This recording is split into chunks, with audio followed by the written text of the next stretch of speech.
Welcome to another DragonLance. I'm like, what's the name? DragonLance Saga episode. Today is the 20th session of our Dungeons & Dragons 5th edition Dragonlance Shadow of the Dragon Queen live play.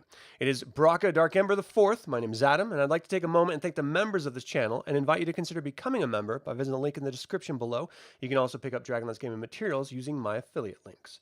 So, last time, it has been a while, but last time on Shadow of the Dragon Queen, the heroes continued their journey into the Path of Memories, discovering that ancient dragons have been buried here, and they're not too happy about being disturbed. However, their cries are echoes from an even earlier pre-cataclysmic age. The heroes lose one of their own during their continued struggle through the dungeon. They discover an archmage of high sorcery named Demlin, who has been watching over the area since its destruction, and tests the heroes to determine if they're worthy. She conducts the test of high sorcery for Astrid, who earns the black robes. How this will sit with the Paladin is yet to be discovered. Demlin reveals the various points of interest in the crashed city of lost names, and the heroes prepare to enter and discover its secrets. So, of course, today we are down 2 of our players, but we're picking one new player up, and they're going to be joining us next time. Their PC is actually here with us today. So just because it's been such a long time, 2 full real-life months, let's go and describe the player characters and, sort of refresh everyone's memories. So, Sven, let's start with you. Level 8, Mountain Dwarf, Barbarian. Yeah. And you're going to be playing one of the new players' characters. So what character are you playing also? That's Dunbar, Ironhammer. So I am also, looks like a hill dwarf, Cleric. Nice. All right. Fynn, you want to describe your character to the audience? I'm a 5'7" human male, green hair, and brown hair. Awesome. Playing a ranger. You're breaking up a little bit when you're describing, but you're a ranger / monk, right? Multiclass? That is correct. Yeah. All right. Astrid, you want to tell the good people who you are? Sure, yeah. Astrid is just a 5'3" human female. She's really pretty. She's got long blonde hair, just pale blonde, and green eyes. She's a wizard. She's a wizard, Astrid. Of high sorcery. Yeah. Nice. Finally, she's part of the order. And yeah. Kelmaris, you want to describe your character for us? Yeah, my character is a mountain dwarf paladin, Kelmaris Durthane.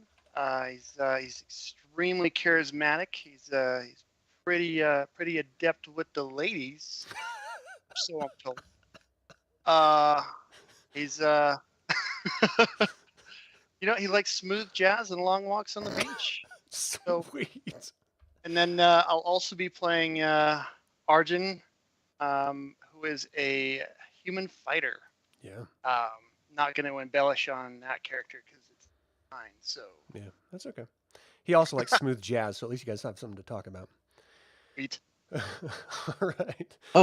Did we get a long rest at the end of the last session? I have no idea. We did not as of yet, but that's sort of up to you. So let's dive right in. We are at a point where you just finished your test. Everyone is sort of waking up. You see Astrid stop for a moment and sort of hold her hand up and look around as if she hears something that you all don't hear. And she stops and turns to you all. It seems someone else came through the Path of Memories behind you. Give me just a moment. And she starts chanting this arcane language that the majority of you have no idea what it is. This surge sort of fills the room for those of you who are accustomed to the feel of magic sort of permeating the atmosphere itself. Astrid, you definitely know that this is a very powerful spell she's conjuring. And in the middle of the room, this dwarf just sort of like appears out of this blistering light sort of rift that opens up, and he sort of stumbles in. And this is going to be Dunbar, Chris. So he stumbles in, sort of looking around. As far as backstory, he was sent as the army was leaving, sort of drawing away the dragon army after that massive battle rout before you all went in. He was sent to try to get communication to all of you. and he was sort of stumbling through the dark a little bit using his night vision, and that's where he was sort of came to Demlin's attention, and she sort of summoned him here through a dimension door. It appears we have someone new amongst us. Who are you, good dwarf? I guess in a dwarvish accent. I'm not very good with my accent, so please excuse me here. But I introduced myself as Dunbar Ironhammer. I'm here to assist. I came from an army here to come out and assist this brave group I've been told about. Well, it is very fortunate that you are here, because the corpse of the last cleric is laying in the room just beyond. Did you all want to do something with that body? I would hope you're not going to just leave it there. Sven turns and says, well, we can probably just put it in the water and maybe let the tide take it. So, there's no like river or anything. It's like flooded sections because of aquifers far deep under the crust of the earth here has sort of seeped up after the city crashed. So there's no like open river to float the corpse away. Sven pulls out a very weird item. It's rubbery. And he starts blowing into it, and it kind of a balloon. And then he takes out a pen and writes "Get well soon," and he attaches it to the ear of the dwarf. Nice. Okay. We should like minimum, bury him in rubble and rocks. Have some kind of a respectful something. Well, just beyond this doorway, there's nothing but a city full of rocks, so you are more than welcome to build a form of cairn out there for him. Perfect. I'll take lead and do that. Okay. So as you're like dragging this now sort of waterlogged corpse through these rooms to drag them outside, as you exit the door just to the north, if you guys are looking on the map here, and let me show everyone here that's watching from home. So there's a door to the north leading here to the City of Lost Names itself. And let me show you all what that looks like once you open that door. You see this massive, and you saw this at the end of the last game, but you see this massive sort of crater where the city plummeted down and sort of busted into that sort of crust of the northern wastes. And part of it started flooding the northwestern part of it. Massive fires are scarring the city in the southwestern side. It looks like there was once some sort of like wildlife refuge in the far west that is pretty devastated at this point, as the entire city itself is sort of canted down. You guys are on the high end of this sort of ramp that the city has become. But just right outside of the doorway, you're able to sort of find a bunch of like rubble and rock and sort of dig down with hammers and axes and stuff to build some form of crude cairn. But as you bring him out, you see a glittering city of broken domes and jagged towers stretching out before you. The nearby buildings and streets slope down into the basin of a vast ruin-filled crater. Your vantage provides a view of the entire city, some of its broken districts scarred by fire and flooding. Here and there, crumpled structures and massive rocks bob gently in defiance of gravity. At the city's center, a delicate tower of sharp marble and graceful buttresses rises into the sky. It's made all the taller by its rocky foundation, which floats off the ground itself. And then as you are finishing building this sort of cairn structure, you can't help but notice to the southwest, the crack of shearing stone sounds from a distant temple whose grounds teem with troops. So what I'm talking about here is very, very down far south, even beyond where Demlin spoke of. A moment later, a skeleton dragon scales the temple and unleashes a screech that echoes across the city. Just bouncing. The sound is bouncing off the edges of the city here. It pauses before a figure who climbs onto the undead terror's back. Together, they rise into the air and circle the city before flying south and out of sight. Now, you all know that south, down here, is where it like opened up and the dragon army was blocking the only known entrance into the city of lost names. You all went up and around to the Dragonel pens and sort of found a way to sneak into it. But wherever that dragon went with that rider is where the armies are currently like fleeing for their lives. And it's about that time that the Fargab starts like sparking right inside who has the Fargab? Arjan. Arjan? So he hears it like the mic is keying, like, is it, what, can you hear, it's sort of like breaking in and out. I'm going to try to, Arjan is going to try to, tap it against his palm, do the old, like, what's wrong with this thing? And try to say, come again. So is Arjan outside with the, building the cairn, or is he still inside the apartment? He's outside. Okay. So as you sort of like smack it against your palm, trying to get it to work, finally some sort of sound breaks through the squelch. Are you okay? Rukeldusk asks. If you guys remember, Rukeldusk is a gnome inventor that actually created this Fargab. She rapidly continues, we just saw something over here, over the cliffs. A god-cursed dragon skeleton. We're retreating and the dragon army are following. We'll keep them drawn out as long as we can. See if you can get in there and find whoever's in charge. Understood. We're in the city. We made land fall into the city. We're down a member, but we're here. Hold them off as long as you can. We're gonna do our best. Oh gods, is that a dragon? Oh, best of luck. And it sort of squelches off.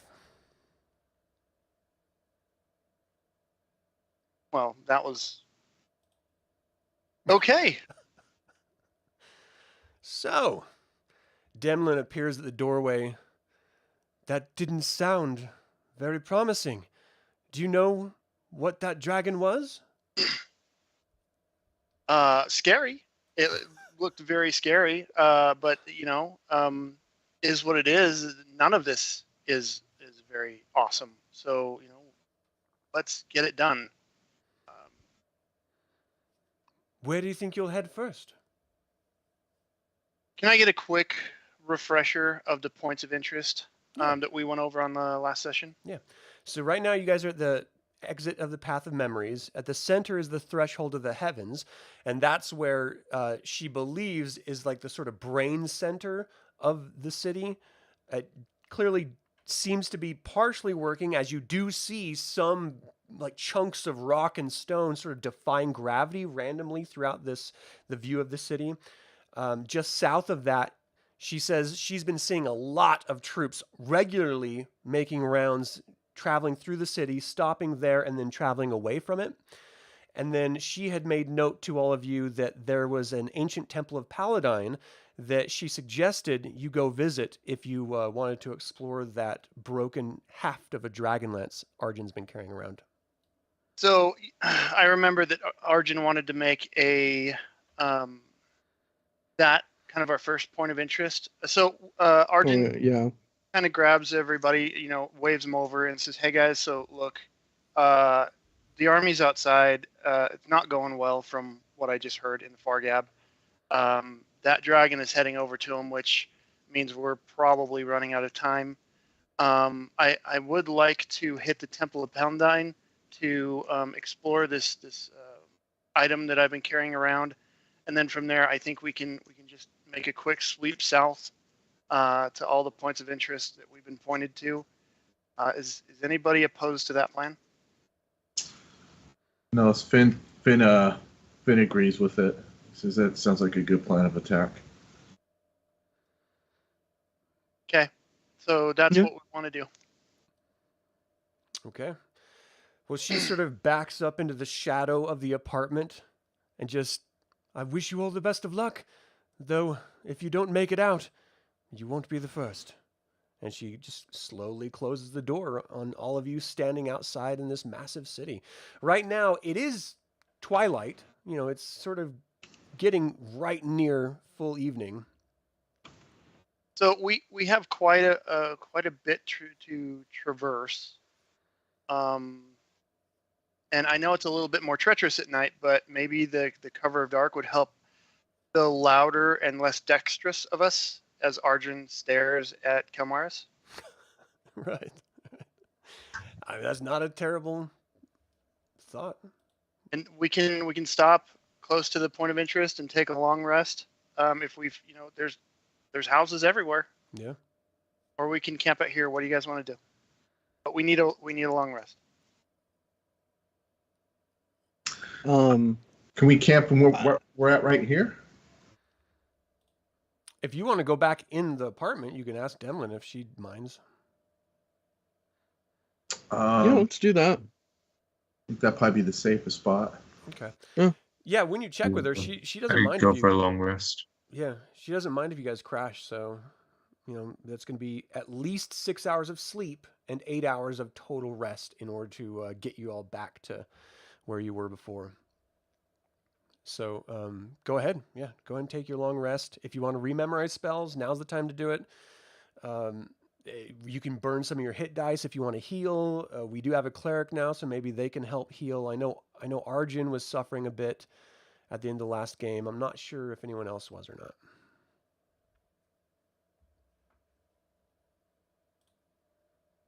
What do you guys think? Anyone need a heal? No. Long rest brings us up. I think just fine. Okay. Yeah, Arjan's sheet isn't indicating damage. All right. So after a long rest, you feel rejuvenated and refreshed. Demlin actually magically created this sort of continental breakfast for you to enjoy before you guys headed out. But yeah, you're free to sort of crawl the city if you'd like now in the daylight. I have to know, was there bacon? There has to be. Unfortunately, no. She is an elf, and so it was mainly fruits, small bits of grain, sort of floured pastry, but nothing. Druid diet. Okay. Well, we graciously show our gratitude, and then we're off. All right. As you guys start moving down into the city, you are almost positive you hear her say, "Good luck storming the castle," as you wander away. So you're going to be heading toward the Temple of Paladine, is that correct? Yes. Yes. Okay. Yeah. That's the plan, eh? So let's see. As you guys start moving through, you seeing vines climbing a mural of the king priest. He's a stern countenanced man with a massive crown of blazing light. As you continue deeper down, you've been traveling at this point for a little over an hour, and you hear sort of the echoes of activity in various different places around, but you haven't come across any of the dragon army at all. Part of that is, of course, just going to be you guys' talent in moving between buildings and sort of navigating the mess that is this crater.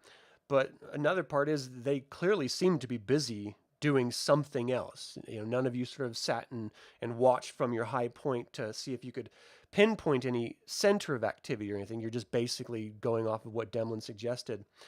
But as you continue to move through, you're passing this rather large structure that at one time had glass panes, and you hear these sort of like deep booming voices and a smaller, sort of more tinny, high-pitched booming voice, sort of speaking in a tongue.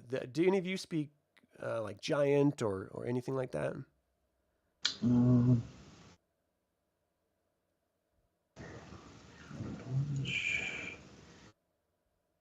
Speak Dwarvish.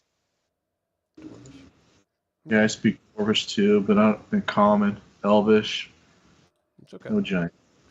I also speak deep speech. Deep speech? Yeah, that's not going to be appropriate in this particular case, unfortunately. So as you guys are, you hear this sort of sound, what do you decide to do with that knowledge?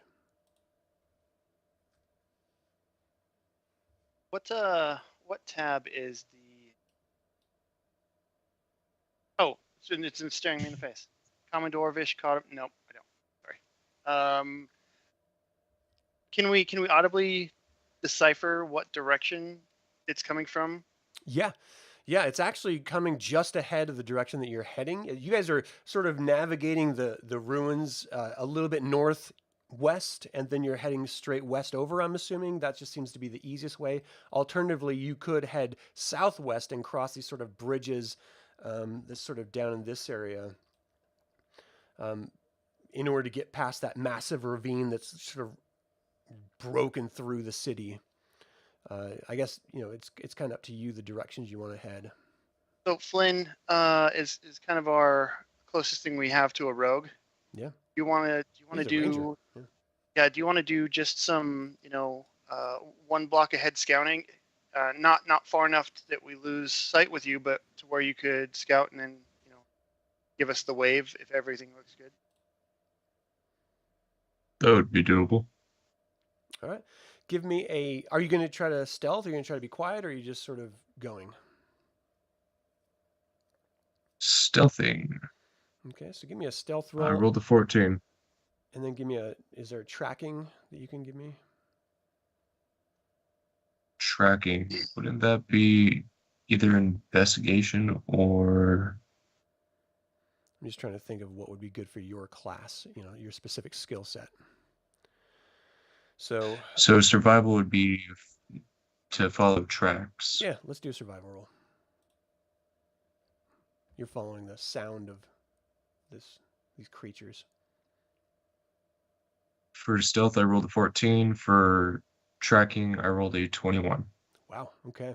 So you're pinpointing the sound perfectly, and it is this very large structure. As you sort of like stealthily creep up and sort of put your head in the window, you can see that inside, of course, it's much more dim than outside, and there seems to be this sort of glow that's coming from deeper within. But as you're looking around, as if there's like a campfire or something in there, you're hearing this sort of talking.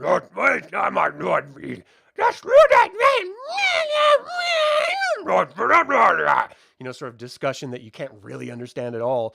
And you're seeing massive shadows being cast from what seems like maybe a campfire or something that's deep inside of this building.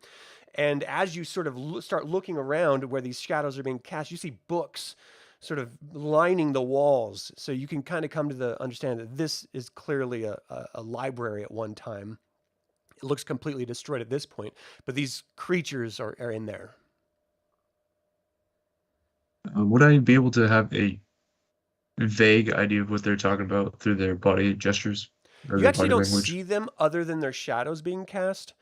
From where you are, you just can't see any physical forms at all through this little window.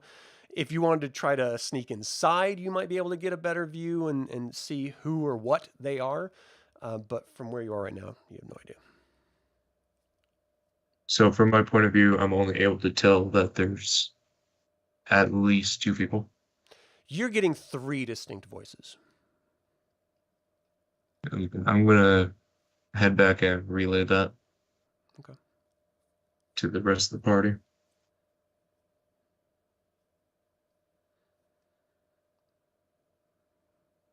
I walk up over to... What is your name? There's 4 of you. I don't know, whoever's the closest. That'll be whoever doesn't look like they're doing something. So you have the human warrior, a dwarf paladin, a female human wizard, and a dwarf berserker, and a dwarf cleric. So which one did you approach? The one that looks like that doesn't look like they're doing anything, so probably the dwarf. Sven? Barbarian? So the barbarian? Or the cleric? Actually, no. Let's talk to the cleric. Just tell all of us. So the cleric is done. Yeah, I mean, Oh, you can just walk up to the group. Okay, just real quick. Yeah, I'll just tell them that the noise is coming from an old library-esque looking building. Mm-hmm. And it appears to be 3 people. Can't confirm the people part yet, but appears to be. Yeah. So Arjan says, as much as I would like to kill everybody in here, we are on a clock. So, I'm totally fine doing what you guys want to do. I'm just concerned with little side things like this are going to take away from how long it's going to take us to get to our objectives. If we can route around instead of engaging, I would prefer that. But and the Barbarian doesn't get a vote. What do you guys want to do? So, well, I'm sorry. What were we looking at? Who's up there? How many? Roughly 3 inside an old library that has probably a campfire inside it. Oh. Any look like spellcasters? Or what were they? Unknown. He said shadows. Shadows? Okay. Yeah, we probably shouldn't. I mean, we probably shouldn't just go around screwing with stuff that for no reason. Unless you want to fuck up it. Unless you want to fuck up their tea party. Watch your language on we could. I don't really care. Yeah. Oh, yeah. Oh, my apologies. I mean, it's up to you guys. I'm not like super. I don't know. I'm not super like into the risk, but if you guys just think we can take it easily. So it seems like everyone's more in the line of going around it and avoiding conflict. Yeah, I mean, we shouldn't pick unnecessary fights. Because I only have so much chicken. That we should probably get where we need to be and then come back to this later. What we don't want is this coming back to haunt us, that we're going to eventually end up seeing this, or this can potentially give our position away and alert others that we're coming. Oh, it's most definitely going to come back and haunt us because everything in this campaign has. But oh yeah, for sure. Giving away our position part, I completely agree. Yeah, I have more limited resources. Like I don't have a lot of stuff that I can just do over and over. So if I waste spells, we have to rest, and that just wastes more time. So I don't really want to risk having to use any slots up. That's my, So let's go around. Less fights, the better in that sense. So we'll start. We'll change our heading more aroundish. Yeah, with the survival roll, Fynn definitely found multiple ways to sort of circumnavigate this particular library. Part of it is going to be either going down into the canal in order to sort of cut over and around it, and the other is going to be skirting the greater wall to the north to avoid that library. Just let me know which direction you would like to go. So, along with Sven's thinking, since we know there's a lot more action happening down south, I'd say we take a northern path.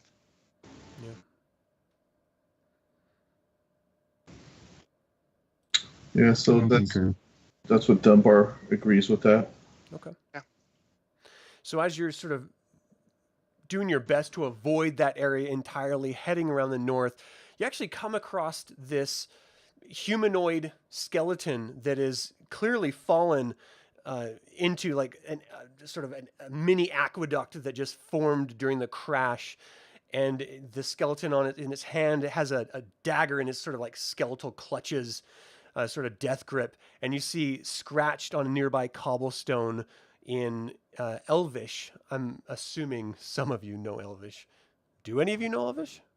I do. The dwarf. Okay, good. Cleric. I got it. So most everyone. So it says, "We deserve this," scratched in it. Take it. I'm gonna grab the dagger. I want it. Not ominous at all.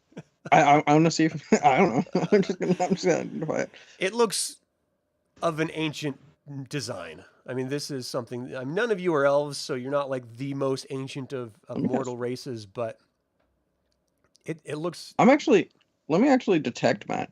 I'm gonna cast detect magic just to see if I see magic aura at all. No. Some of you guys light up, but the dagger itself. Sweet. Yeah, I probably would have done that before I picked it up, just in case, wouldn't want to pick up something cursed. Yeah, but you did. That's okay. You don't detect anything on it.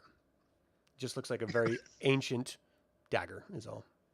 The DM. No takesy backsies. In my. You said. I'm just gonna put it. Congratulations! You now need a tetanus shot. Yeah. How are you? Are you caught up on your rabies? You might need a. If it bites you, I'm just saying. The dagger can bite me, or the rat? No, just ignore everything I'm saying. All right. Okay. So I'm just a mimic dagger. Rude. Yeah. It's like the smallest mimic ever.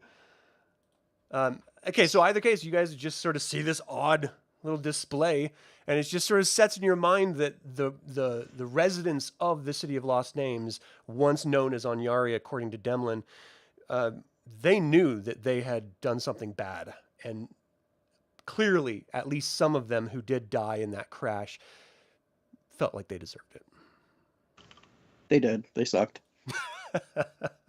Okay. So as you continue around, it takes you most of the afternoon to sort of traverse this difficult terrain, and you start heading toward, cross that little bridge in the center. Let me show everyone here looking at home so they can see the map. You cross this bridge here in the center, and you're heading toward the Temple of Paladin, which is completely surrounded by water for the most part. As you approach it, is there anything you wanted to do before you get there? Oh yeah, Kelmaris wanted to look at our dagger wielding caster and just go tisk tisk tisk. Healing from the dead. He doesn't need it. It's true. Plus, if you guys are really worried about everything being around and coming back to bite you in the butt, aren't you better having a skeleton without a weapon than a skeleton with a weapon? Exactly. See? Yes. See? So really, what's he need it for? He ain't going anywhere. Fine. Your dagger. Yeah, I like how he's like adopted, or she has adopted the black robes, but it's the dagger that you have a problem with. Oh, we haven't had time to really talk about the robes yet. That's on the back burner, but it's there. Okay. We're not going to need to talk about the robes. It's really a fashion thing, you know. Yeah, that there we go. So it's a lifestyle choice. Yeah. Okay. So you guys, are you ready to approach the temple, or are you still sort of what's your plan here? I mean, we're using caution. The closer we get to it, the more, like you said, we're at that bridge. So that's right about the point where, I would like to start employing more of the, Fynn to go out and scout and make sure everything's cool. We have a real nasty reputation of, banging on our shields on the way to enemy fortifications, and I would like to stop that. Okay. Fynn, do you want to sneak up and check it out? Absolutely. Okay. So give me a stealth. Have we really been? Have we honestly been banging on our shields, or have we been trying to sneak in, like tripping over our own feet, and then everybody notices us, and then we get stabbed? Because we usually, like, a lot of times we do try to sneak, it just doesn't work. The Paladin has a dexterity of 12, so tripping over our own feet. A lot. Natural 20. Nice. So you are stealthily, as the sun has passed the noon, high noon over your guys' head, the shadows are deepening, and you are just blending into every single one of those shadows in this ruined city. You start moving closer up, and you can see ahead the water deepens into a broad pond broken by the roof lines of submerged buildings. An embankment rises just above the water, and it's covered in this cluster of violet-leafed trees. The half-drowned ruins of a temple are visible beyond that embankment, and a platinum triangle gleams on the leaning belfry of this temple. Are you skilled in religion, Fynn? That is a very good question. Let me check. Where's religion? There you are. I am not. Yeah, there's no reason to think that you would. But yeah, okay. So yeah, you see a platinum triangle, and it's sort of like, if you imagine what Atlantis was supposed to look like, concentric circles around a main city, that's kind of what this is, the circle around the temple itself. And on either side of that ring of land is water. Okay.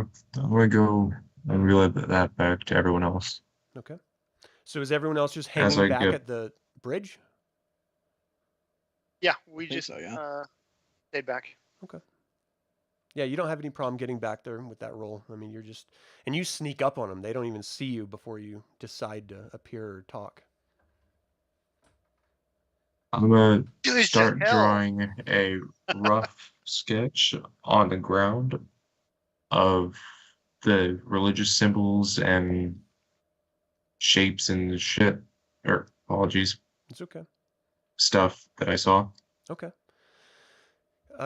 So he sort of roughly draws in the dirt, that circle with the temple in the middle, and then he shows a little triangle. So the cleric and the paladin would definitely get a religion roll.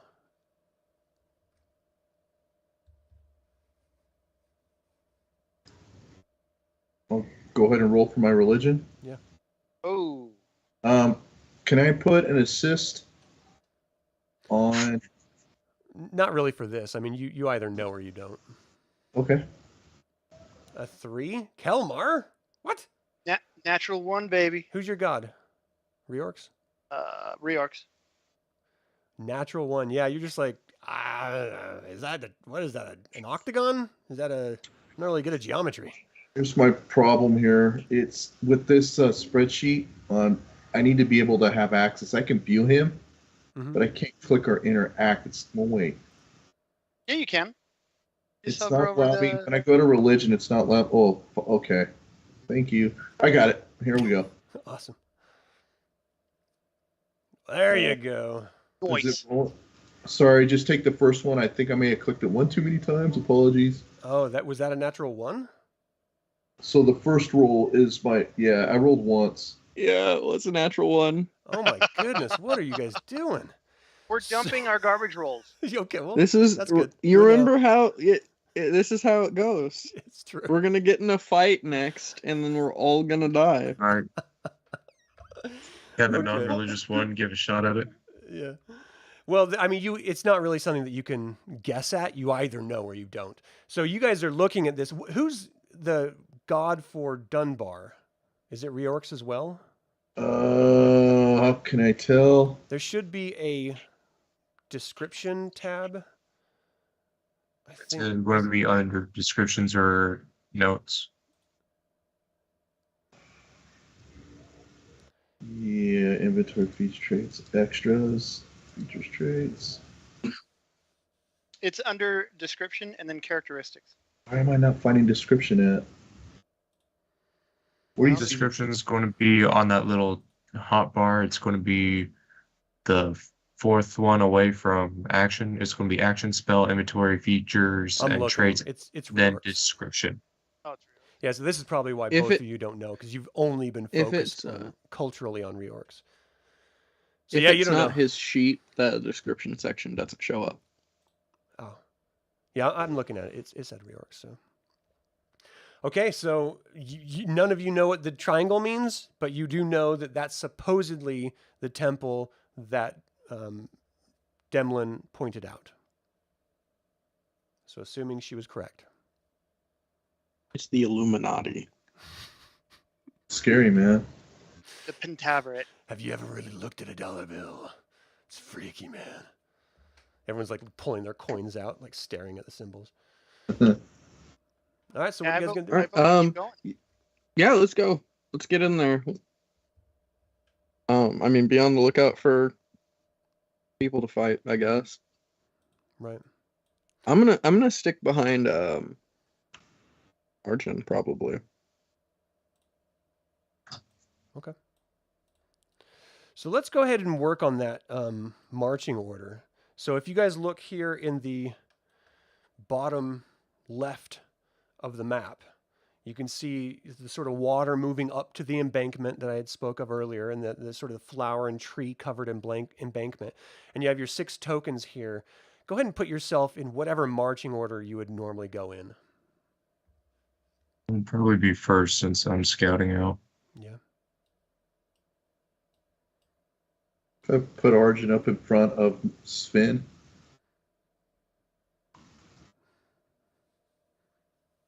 Well, I'm going to put Arjan right behind Sven, or Fynn, because Finn's doing the scouting. And Kelmaris is going to hang back with. Okay. Yep, I'd be right behind Arjan. Seems good, and then I guess next to Kelmaris. Okay. So you see the ruined structure on the other side of this embankment sort of sunken into the water. The water is actually about 3 feet deep. So those of you who are of shorter stature, you're up to your chest or neck, moving through it. If you are not proficient in the swimming skill, it acts as difficult terrain, so it's going to take twice the time to get anywhere. But you're not like sinking into the abyss of water or anything like that. You see this sort of rise right above you guys, steps go up to the embankment and disappear on the other side that you can't see. But that's kind of what you're looking at. What would the swimming skill be? Is that athletics? Yeah. Yeah. Wait. Proficient. He's wet.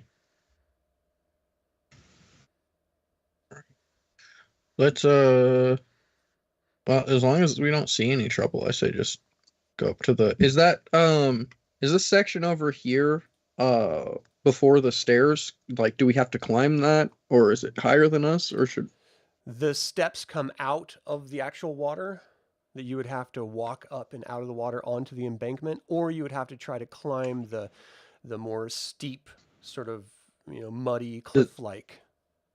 How does it look difficult to climb the? More difficult than cliff. Walking up steps for sure. But yeah, if people have athletics or skill in climbing, then you could probably do it without much effort. Nah, I'm garbage at that. I'm a wizard. Mm-hmm. Wait, how high is it? Can I just levitate? It's about so you're 3 feet deep in water. Above the water, it rises about another 5-7 feet to get to the top of the embankment. Let's see. I can levitate vertically up to 20 feet. So are you able to move once you've levitated vertically? No, but someone tie a string on the staircase. I was gonna say, if I go, is it to where I could reach? Like, if I levitated next to it, could I just reach and pull myself up with my arms, or like easier than it would be climbing? I'm just gonna use the stairs. I mean, there's nothing easier than the stairs. Yeah, let's just go use the stairs. Yeah, you have Sven behind you, like blowing on you to move you forward. I'm almost there, guys. Before we go on the stairs, can I quickly do an investigation check to make sure there's no traps on it? Yeah, if you'd like to. Normally that's a thief thing, inspect traps. But yeah, just give me a basic survival to see if you can. Well, I guess it would be investigation. That's fine too. 18.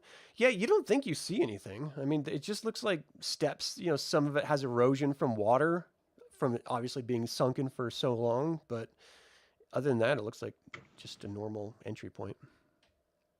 I do like the concern that everyone has about entering this. Okay, so Fynn, stop there for a second. For the rest of this map, I just want to make sure it's clear that I need to see each square that you're going into. So don't do any of those massive movements. Just go square by square, because it is going to be massively relevant as we continue on throughout the course of this adventure.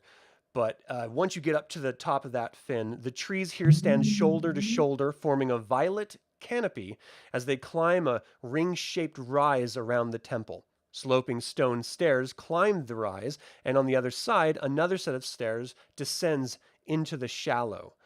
As soon as you guys get up there, you hear this sort of cry, "Evil defiler, you send to my guardians to destroy, meet your doom, be gone." And you start hearing rustling of trees around you. Like, none of that was fully logical, the sort of speak that's happening, but you do instantly notice that the trees are sort of moving around you. I'm going to have to get some initiative here as these trees come to life. I'm going to turn to Sven and ask, was he having a stroke? Was the tree having a stroke? I don't think so. I think we agitated something. Oh, wait, hold on. Sorry. I rolled a 7 for initiative. I'm awesome. Astrid. Okay. Yeah. I've got to remember how to do initiative on these things. Sorry, give me 1 second. I literally forget every time I open Roll20 how to do it. I'm just so used to 2nd edition at this point. All right, so I learned Foundry first, so Roll20 is kind of foreign to me. It'll just be a second. I just got to select them first, and then I should add them.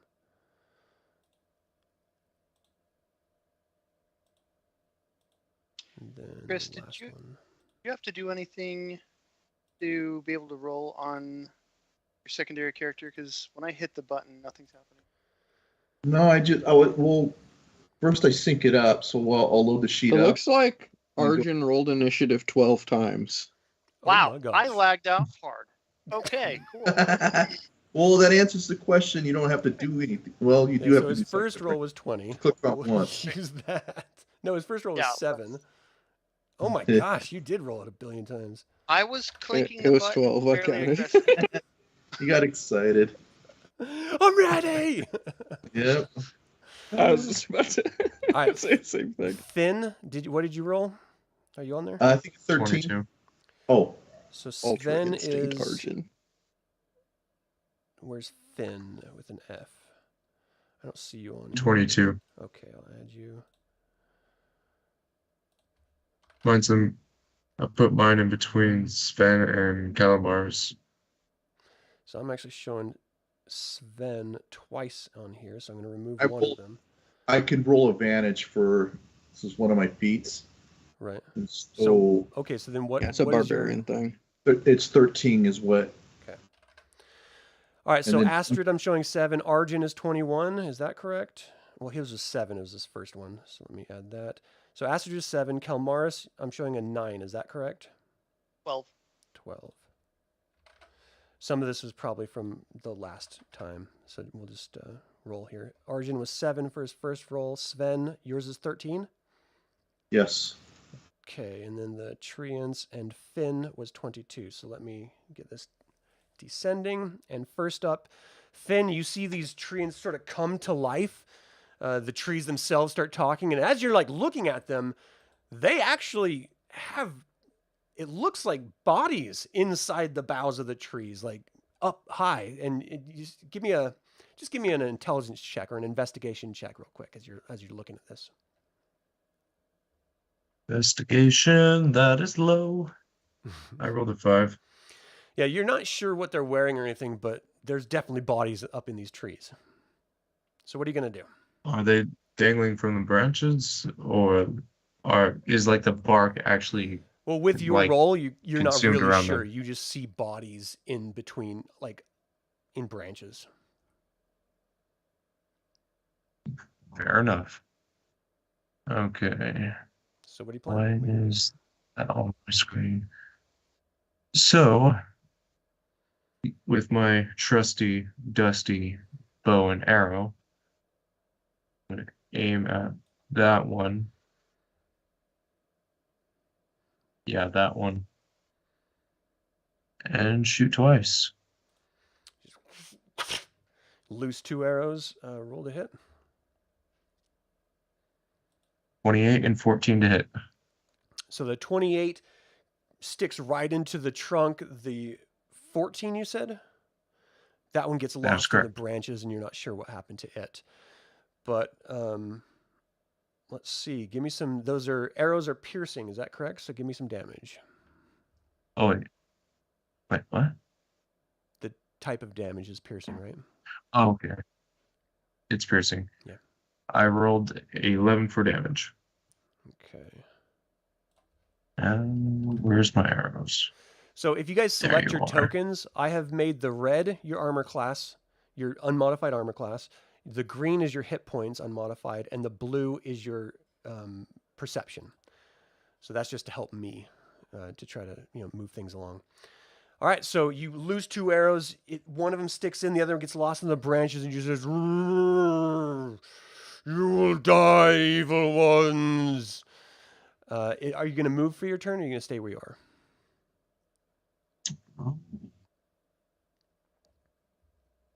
You'll move 5, 10. So 15. Going down is going to be difficult, just so when you're counting, double it.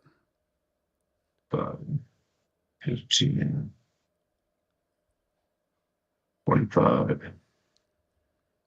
35. Okay, so you're right before the water. Right before the water. Okay.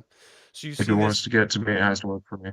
The tree that you hit sort of breaks through the brush just a little bit. You see it pull up this massive boulder and just lob it off of you. All you're hearing is the cracking and twisting of branches and trees, and the earth itself being ripped up from the ground. Just this. You see the shadow sort of fall over you as it flies down at you. Where is? Well, might not even. No. Got a natural 1. So you see the ground right on its left foot sort of slips a little bit, and it goes to catch itself as it threw it. And so the aim was off, and it flies. Your armor class is 18. So yeah, it flies off and kerplunk splashes in the water, sending out these ripple waves, and the water sort of splashes back a little bit on your leggings. But other than that, you're no worse for the wear. Aw, how refreshing. The tree just sort of moved forward a little bit, and now it's sort of stepping back to the side to keep itself from sliding down that embankment. This next treant just moved. It doesn't even have to move forward because it can reach. Looks like Sven is in front of it. It reaches down with its branches, and it's just going to try to smack you. 2 slams with its massive branches. The first one comes down, and you sort of step to the side, avoiding it easily. The second, your armor class is 18. The second one comes down and bashes you right in the head, and it's almost like a giant hits you with a club. You take 16 damage from that slam in the head. As it gets close, give me a quick investigations check. You said 16? Yes, sir. Okay. Just bludgeoning damage. And an investigation check, you said? Yeah. 18? You can actually tell that there are corpses in this tree, and they're dead, and they're actually wearing dragon army armor. So they probably maybe think that's who we are.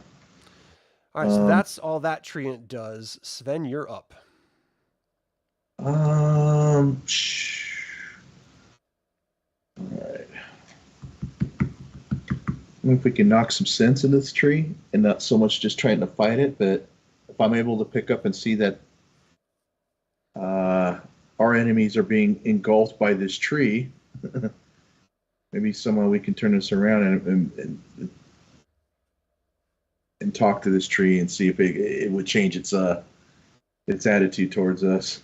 If that makes any sense. It does. You know what I'm saying? Can I form in a way of it, not so much as just an intimidation check, but just more or less I'm upset that I got hit.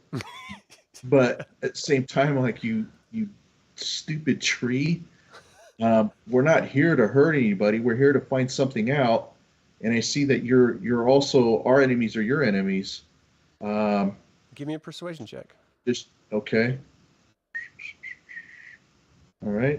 Come on, baby. Ooh, I like it. Wow.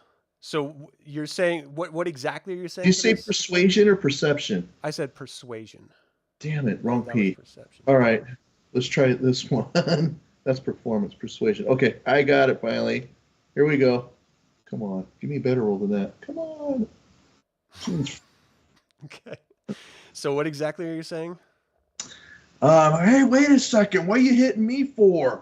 I see that you got... Crush evil little being. Do you think we're the dragon army? Do you think we're here to hurt you? Yes, you will die. Just the sound of branches and leaves rubbing against each other.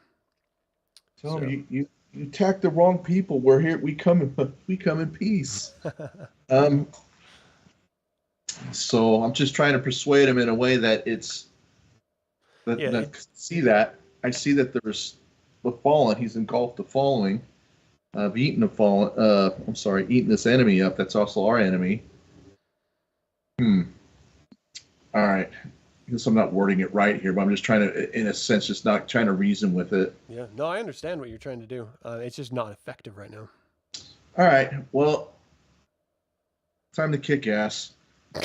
So much for reasoning with it. So much for reasoning. All right. Well, let's see how well this works out for you. I'm going to rage. Go on. And I'm going to go ahead and take my 2 attacks. So you're going to, which square next to it are you going to move to? Let's see here. I'll probably move into this one here if I can get my guy. What square do I have to move in to get to him? Would it be here? Well, he's taking up these 9. No, so he's taking up this entire 9 square area that it's in right now.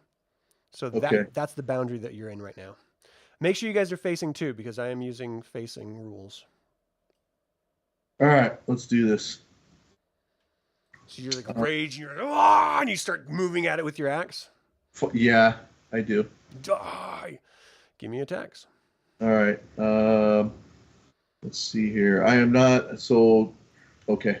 So first attack.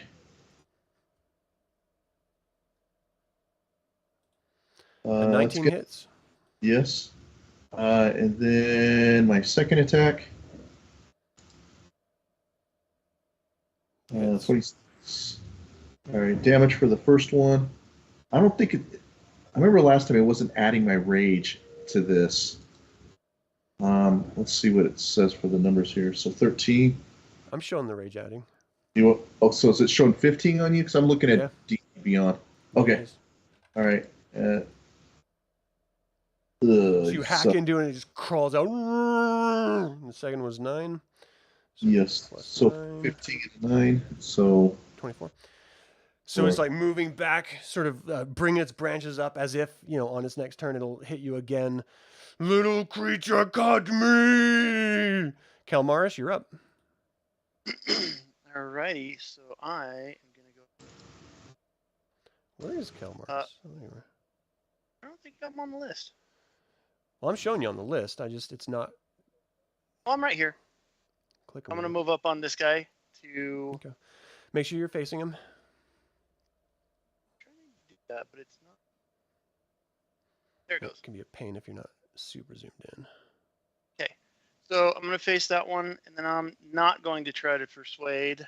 That went really, really well. I'm going to go ahead and take 2 attacks. Now, you guys have never fought treants before, so you're not really sure if what you're doing is doing any harm to them. Right. But 12 is a miss. Second. So you move in with your longsword. Just gets battered off with a branch of 15, and the second attack also gets sort of parried away with massive branches as it sort of looms and moves. Little creature will pay for his evil. Anything else you want to do on your turn? No. What want? Yes. Can? No. All right, Arjan's up. Okay, he's gonna move and intercept this guy. Try to get some. Which squares did you go through? I just need to know for opportunity attacks. So I went here. I'll move my guy again. I went from here to here. All right. Go ahead. And he's going to take some swings. Battle axe. If I can figure. So, Sven, when you were talking, did you tell other people that there were bodies in the branches and stuff? No, I did not. Okay. I think I went in a rage after that. He didn't listen to me, so Yeah. Barbarian trying to negotiate only goes about maybe a half a sentence. Right. 26.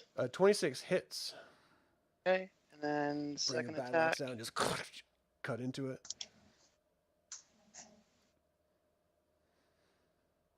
And 22. Hits. Okay. So Just- that's just 16 and 13. Crying out at each hit. 29. Take that, tree. Yeah. Screaming, evil creatures pay. Astrid, you're up. Yeah, I'm gonna go ahead and just firebolt this one closest to me. Okay. That's what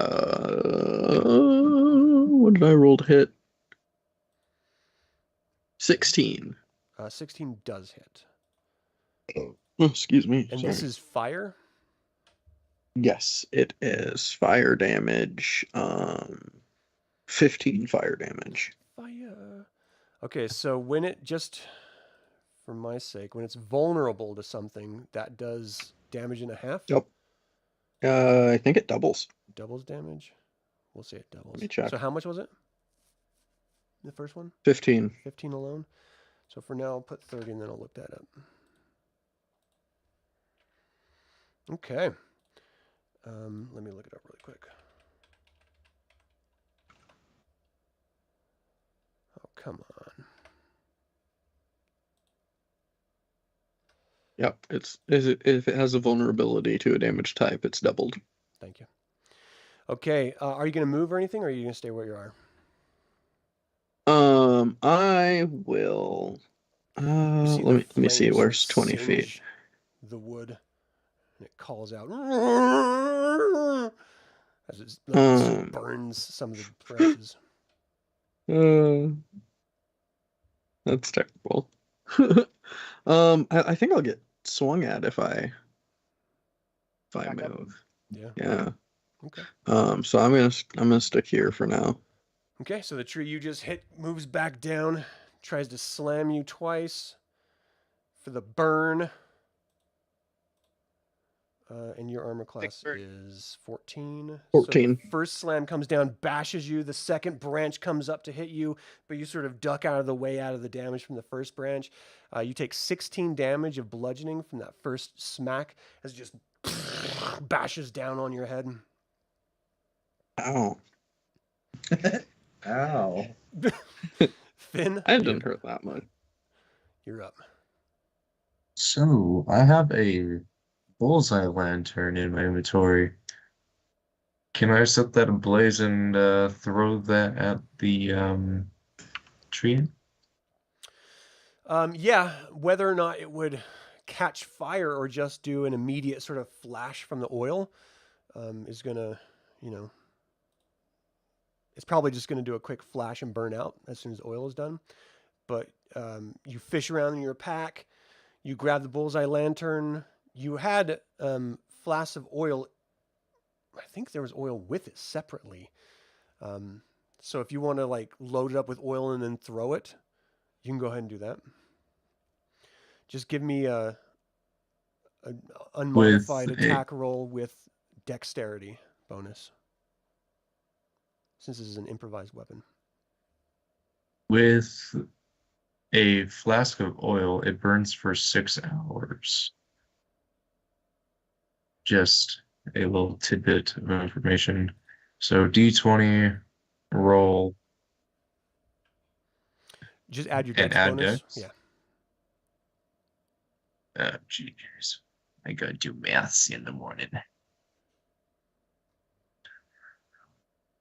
What? 8? 13.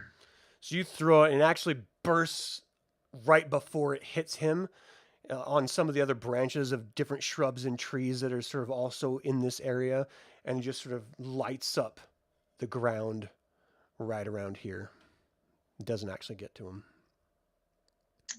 That's crap. Putting all that together and then throwing it is going to be the bulk of your turn there.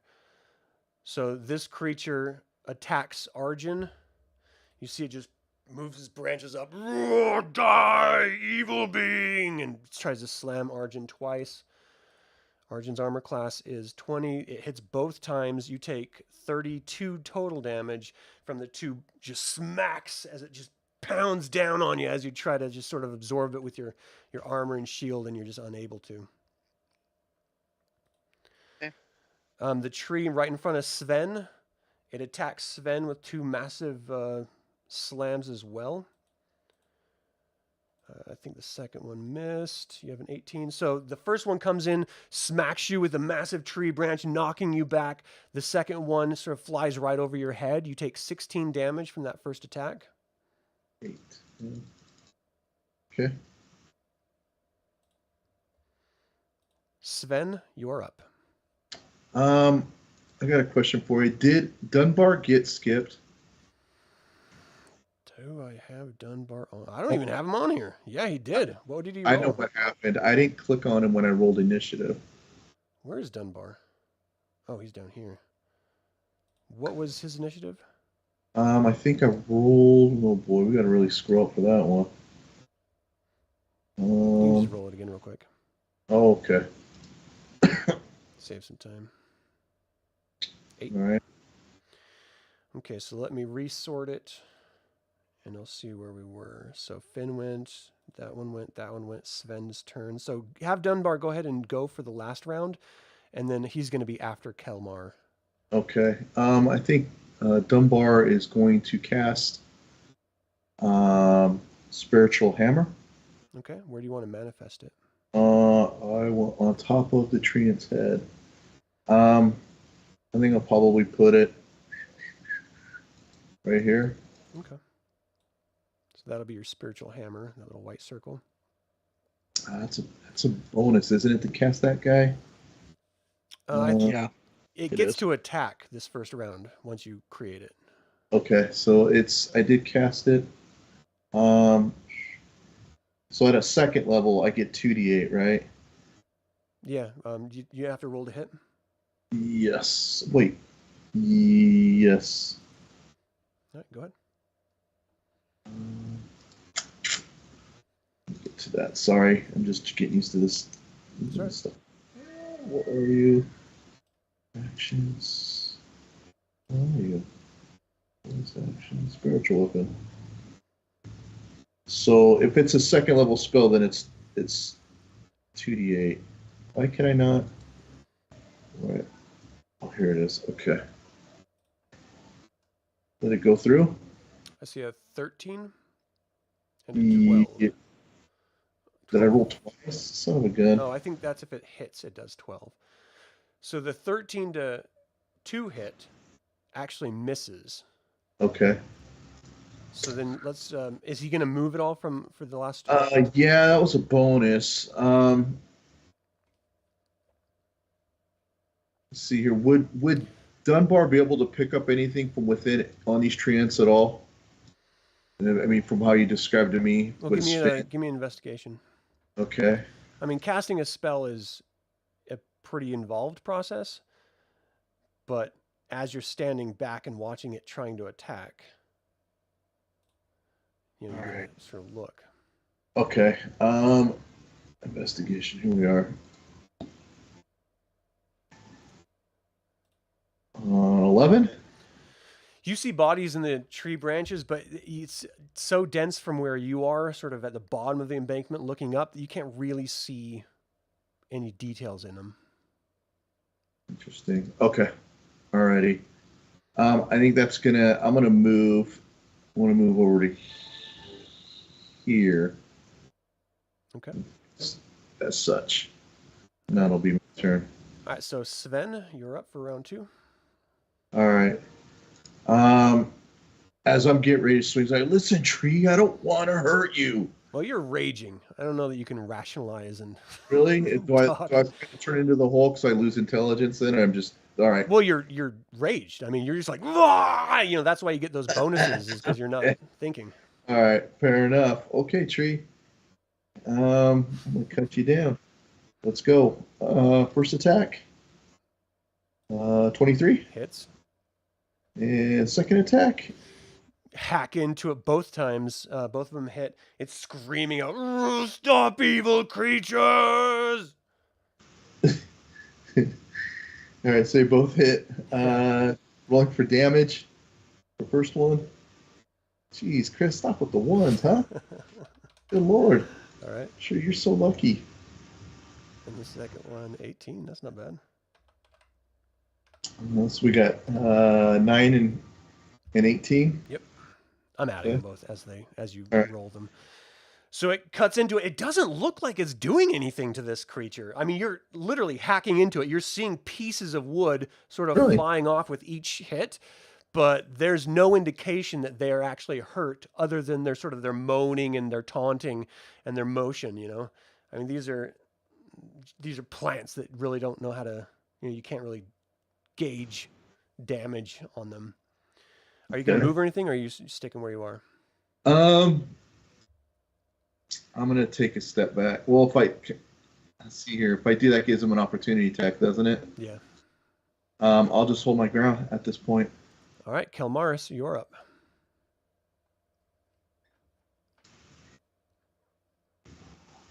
Round 2 with those natty ones. Here we go.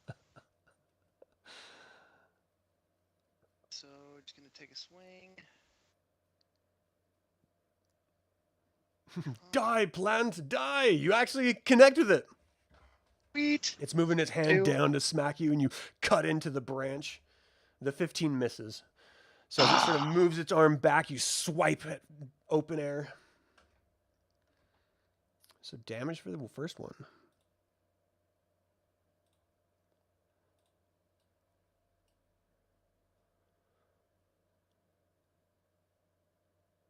$14.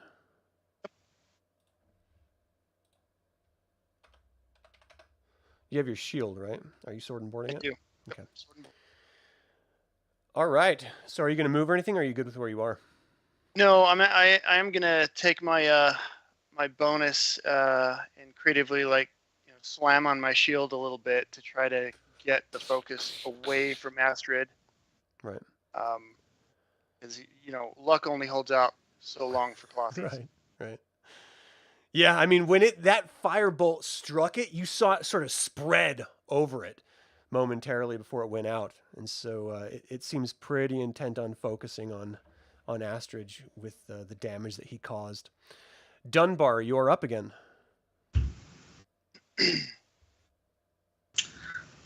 All right, Dunbar. There's got to be something here that we can do. I'm going to try reasoning with the trees again. So I could see the Barbarian swinging, woods flying everywhere. But it doesn't. Would he be able to pick up that it's like they don't look like they're even affected, that they're just still moving around and not really being hurt by appears to be our champion in the group?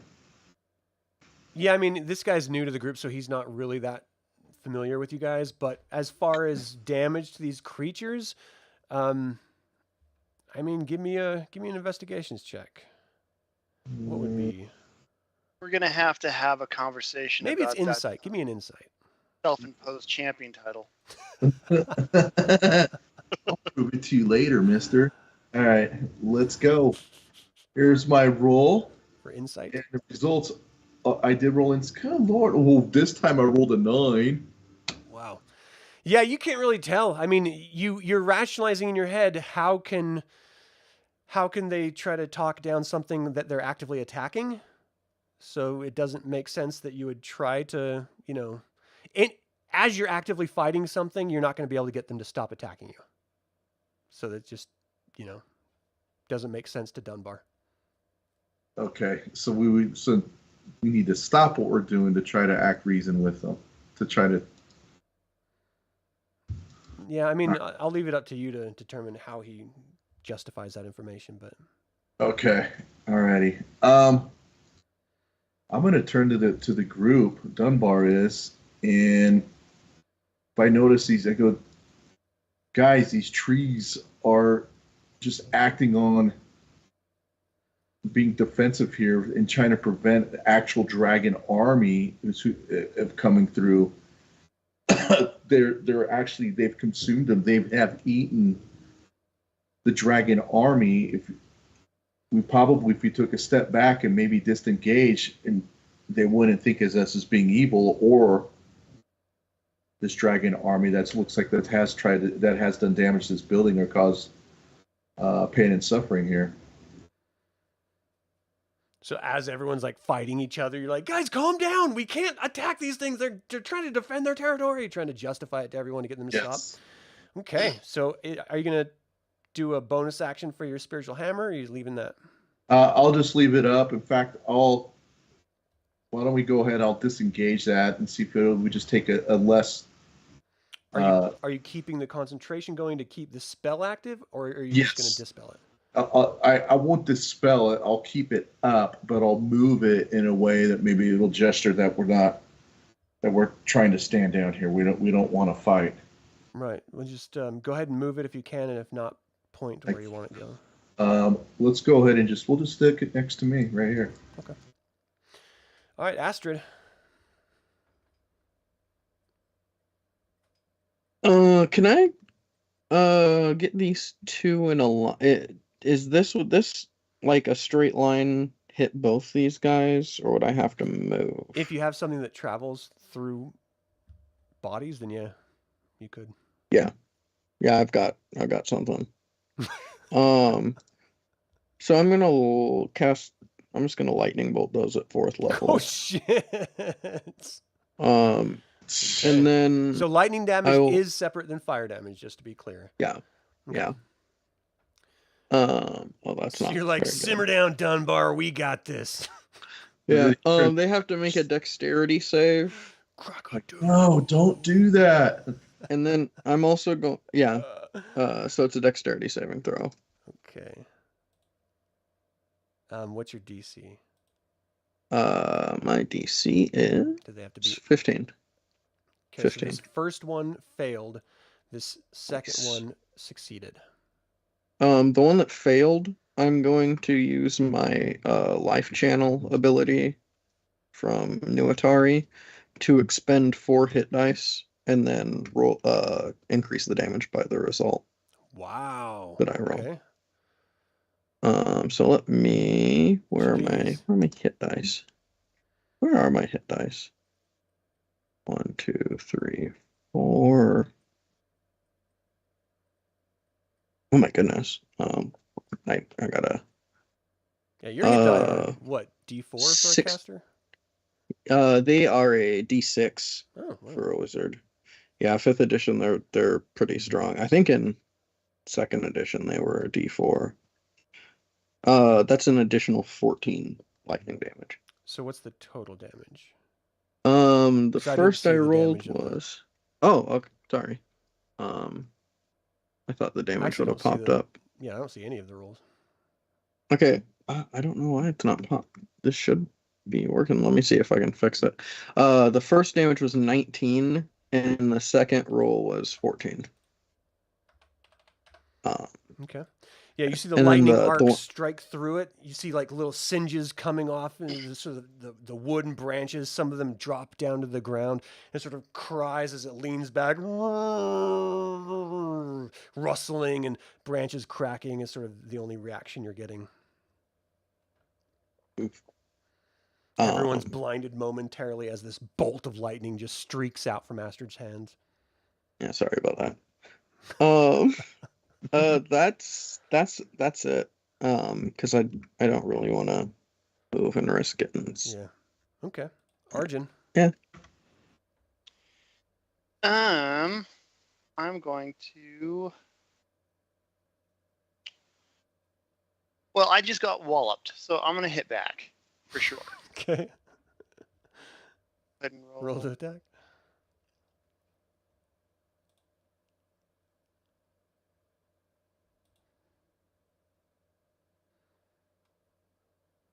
So as you move forward to smack it, it just sort of lifts its branches out of your way, and you miss. Nice. I mean, not nice, but I'm trying to be positive.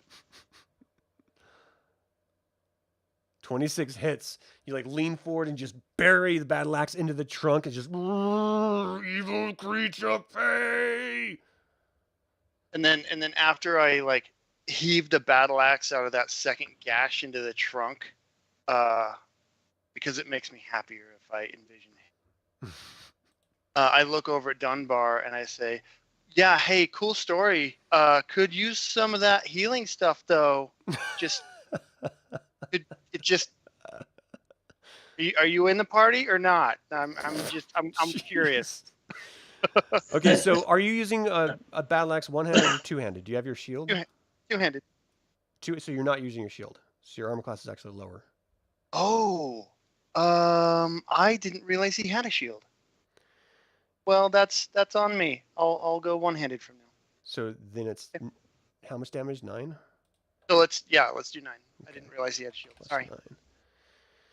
Okay. Yeah, they should show up now. So you hack into it. Yeah, I do see that, Astrid. Okay, so Arjan, are you going to move or anything, or are you done? I'm done. Okay, so the tree that just got a lightning bolt shot through it moves, trying to slam into Astrid again. Trying to squish this Everyone evil creature, always wants to trying slam kill me. it. You are doing a lot of damage, to be fair. All right, so it hits you both times. You take a total of 32 damage, 16 each hit. It's just Oh my goodness. That is less good. Crushed under the weight of this tree. And Less optimal. Are you still alive? You said how much did you say? 32? 32. Yeah. Woohoo! Oh man. Wow, yeah, you're hurt.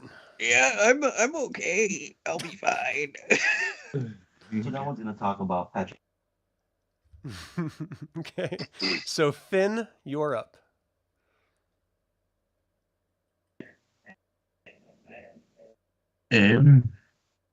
Since my small idea of blast round didn't really work, I'm gonna resort back to my trusty dusty. Oh my hell, that is not trusty dusty. That is hurdy. Gertie. What'd you do? For my first roll, I rolled a nat 1. Oh yeah. And for my second roll, I rolled a 26. Statue. Yes, that first arrow wasn't quite seated in yet, so it was all just like sort of flopped up and dropped down to the ground. You grab another one, just nail it home. It flies through the branches, hits right into the trunk. Give me damage. 9 damage. 9. So that's 9.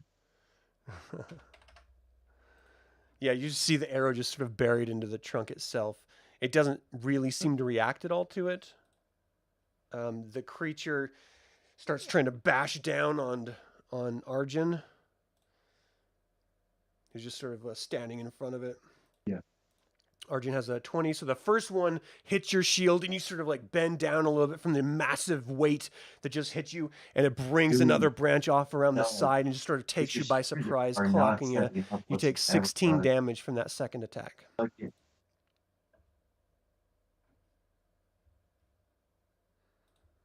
And then this tree right south of Sven attacks Sven. Tries to bash you twice. Oh, wow.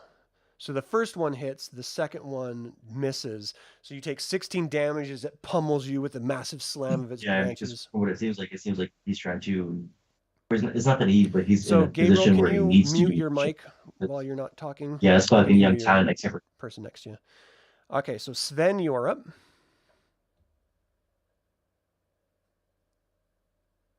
Sven is muted. I don't hear him. So would Fynn even notice that? I mean, been in combat for. This is the third round, I think. Yeah, that is this tree taking. Does it look like it's hurting at all? Does it look like it's? I mean, it's a plant, so it's really hard to do. There's no like blood. You do see there's pieces of wood that you've cut away, but these are massive. You know, these are huge, not large, but huge objects. So they are, you know, just size-wise, it's hard for you to even gauge if you're hurting it at all because it's a plant. Can plants hurt? You don't know. You know. Okay. I'll go ahead and I'll attack again. 2 attacks. First one. It rolled through. Did it? I don't think I clicked on it. Let me try it again. Anything. There we go. Yeah. So 23 hits. Okay. Second one. Cut into it again, and the 20 hits. So you're actively like lumberjacking this thing, doing your best to cut into it. All right. Damage. Wow. 10. Plus, come on, give me a good one, dude. There it is. Ooh, there you go. 22 or 20. So you're hacking into it, and it's just like moving aside. Die, die, die. Kelmaris? Oh, I know that guy. So if I move to the square right next to Arjan, that triggers an opportunity. No, because you're still within range. It's kitty corner to him. Oh, okay, cool. So I'm gonna go. I'm gonna make sure to touch him on the shoulder. Give him some health because he hurts.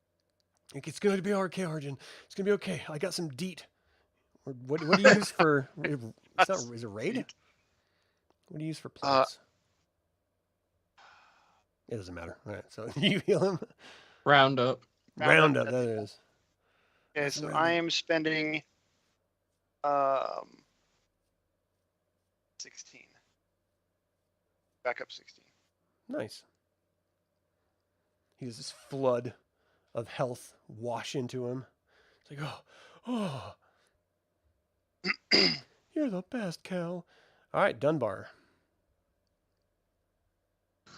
Dunbar is going to. You notice that the party's starting to get hurt here. Yeah. I'm going to see what type of cleric is he? Is he light or I didn't check that? That's on me. Sorry. Life domain. Is he? So then I got. Let's see what I got. Divine. You choose an life domain. Okay. All right. Yep. Disciple of Life. So I'm going to use the Channel Divinity. I'm going to preserve life. You can restore up to 40 hit points. Choose any creatures within 30 feet of you. So let's probably need to. Hang on. The wizard got stomped on, didn't you? Oh yeah. No, I'm fine. Yeah, that's what happened. Kind of walks by. Technical term is Next time, listen to me. So go ahead and I'm going to give 20 to him. And then, if this works, choose any creature within 30 feet of you and divide those hit points among them. All right, so I got 40 to give. I already gave 20 to Astrid. And then you said Arjan got So this feature can restore a creature to no more than half its hit point maximum. So okay. Those 20 shouldn't go past half your hit points, Astrid. Yep, okay.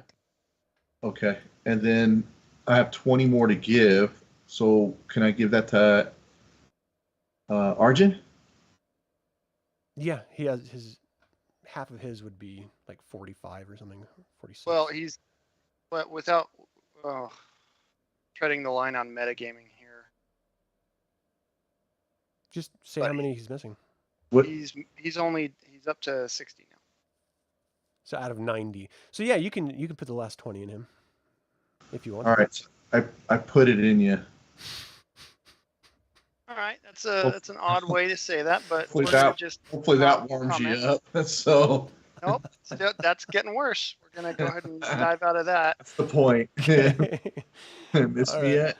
All right. Are you gonna do anything with your? Well, hold on. So if you do that, then you're dropping your concentration on the spiritual weapon, right?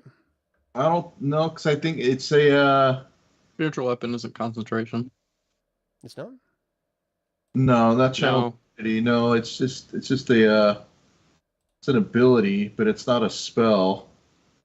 Okay. So I get two. I'm gonna. It's not. See, it's not. Let me check it off, man. We'll work on that later. I have one more, but anyways. Chris, I opened a notepad where I'm just keeping like ticks and tallies for you. I know how to fix it. We can do it later. I think we just got to give access to the players, but it's not a big deal. I think the other piece is then I'm going to move the hammer back up to the same spot it was. Yeah, and it's bonking time. So okay, roll the hit. All right, son of a gun. Where are you? Actions. Class features. Actions. Spells. It's under actions, isn't it? There it is. Rolled a hit. Did that go through? It did. A 16 does hit. Oh boy, that'll teach you. So it's a hammer, you said? I didn't say what it was, did I? I mean, it's called spiritual hammer or spiritual weapon. So yeah, just tell me what it is. I'll go slashing with that. Okay.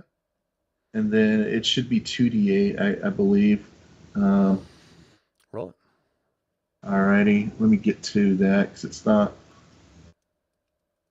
It doesn't allow me to roll. It rolled the damage in. It did. Oh, in Roll20. It rolled 1d8 though. It did. So I'll roll another one if that's all right, Adam.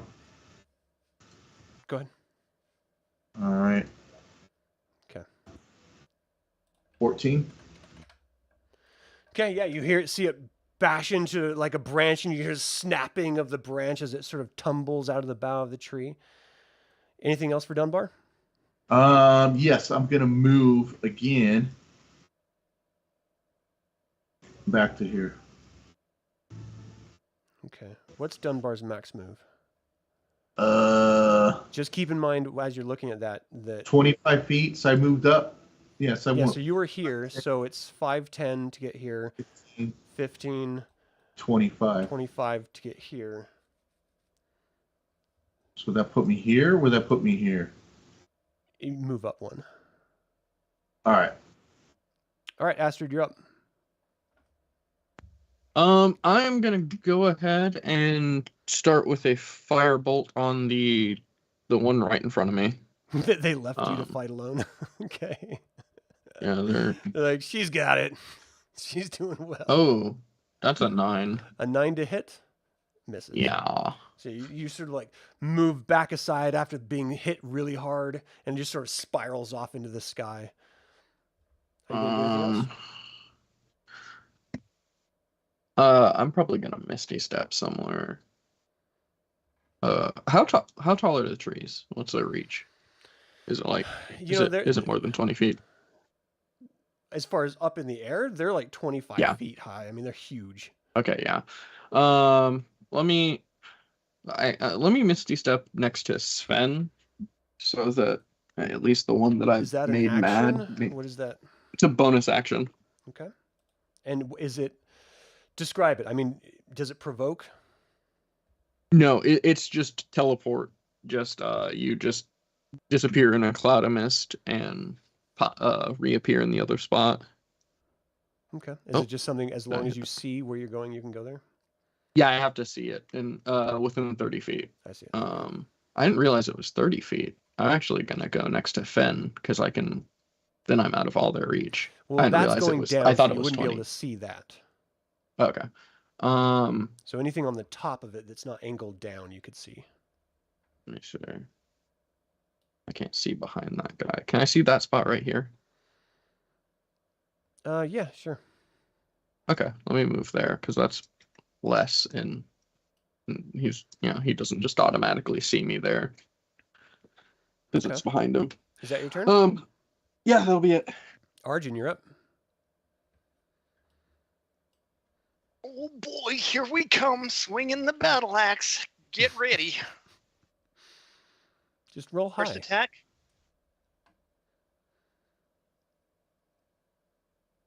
There we go. That hits. Okay. You cut into Second it, attack. screams out, rustling branches and trees. Hey, All right, forget so about it. One-handed is Okay. 10 and 11, so that's 21 total, right? Yes. Come on, select it. Okay. So you cut into it twice. You feel pretty good about yourself, except you're not really seeing any reaction or anything like you would from a creature. Yeah, but what I'm doing is after I did that second attack, I look around and I'm like, ah, ha. Who's the best now? Do you see that? Is anyone watching? Nobody's watching. Nobody so sees the cool stuff. This treant takes a step forward and it attacks Dunbar with 2 massive slams of its fists. Your armor class is 20. Both of them hit, so you take 32 total, 16 each, as it just pounds you down to the ground. Fynn, you're up.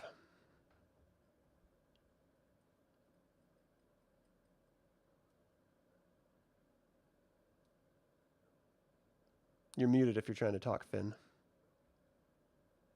Gabriel, you're up. Okay, so I'm gonna do, since it doesn't seem like my arrows are doing much, I'm gonna pull out a torch. 10, 15, or 20. Dude, very good build now, bro. 20. And can I start climbing up this one? You can't really climb an entity. If you want to try to grapple it, you could try to grapple, but trying to grapple something larger than you is actually damn near impossible. I mean, it's really hard. No, dude, it's getting higher foot. But I'm gonna use the torch that I pulled out. I think we're defeated. Can I use the oil that is currently burning on the ground to light it and then throw the torch into it? That oil has just soaked into the ground and it's out. I mean, dude, they've only had one like that liquid, it's just going to run down that little slope and it's going to just fall into the water and burn itself out. Any remaining burning that's on the soil itself is just going to seep into the soil and burn itself out as well. So it's actually not really going, but you can spark up your torch if you want. I'll spark up the torch. Okay, so just give me a strength bonus with a D20 roll for your improvised weapon.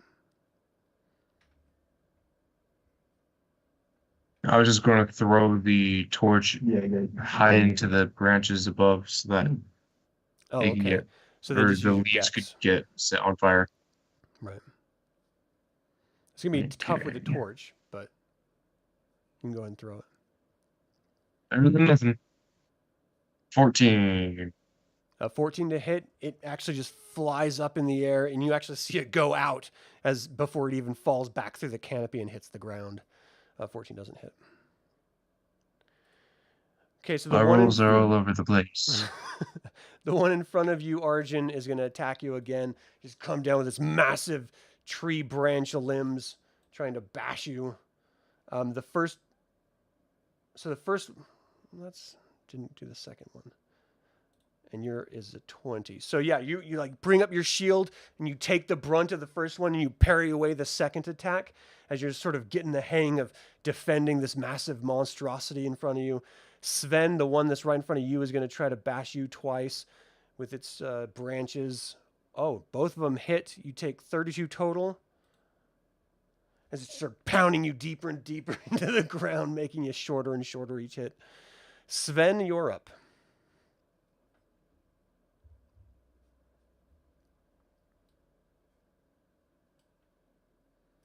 Can't hear you if you're talking.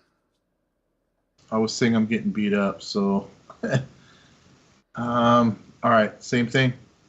I'm gonna go ahead and attack. Okay. All right. First attack. 27. Hits, yeah. Second attack. Cut into it. You're sure you should be able to fell this tree someday. Yeah. As you're cutting into it. Just give me some damage. Okay. Come on, Chris. All right. Got the good old-fashioned Johnny Appletree style. Yep. 13. 11, 13, so 24. Yep. Got him. Yeah, you're hacking into it, and it's just taking the hits. Pieces of wood are falling onto the ground. Kelmaris, you're up.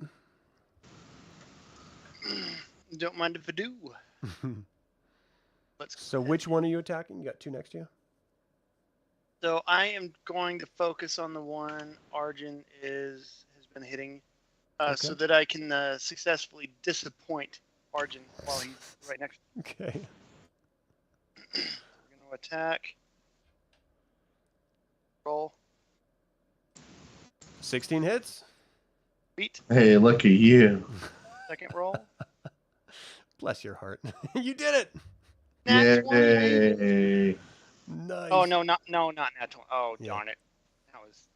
I got excited. I can't read or All right, so Okay, roll so- for damage. First attack.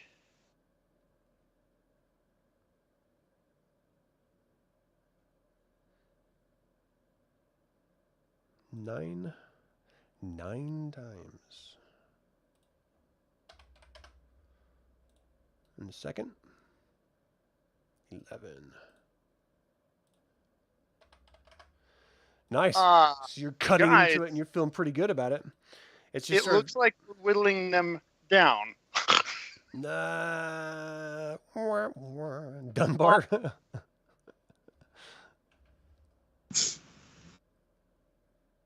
What you got, Dunbar? All right.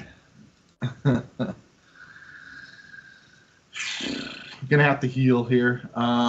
This is, I can't disengage from this. I mean, it's like right on top of me, isn't it? Yeah. Yeah, those three squares just to the north of you, it's occupying those.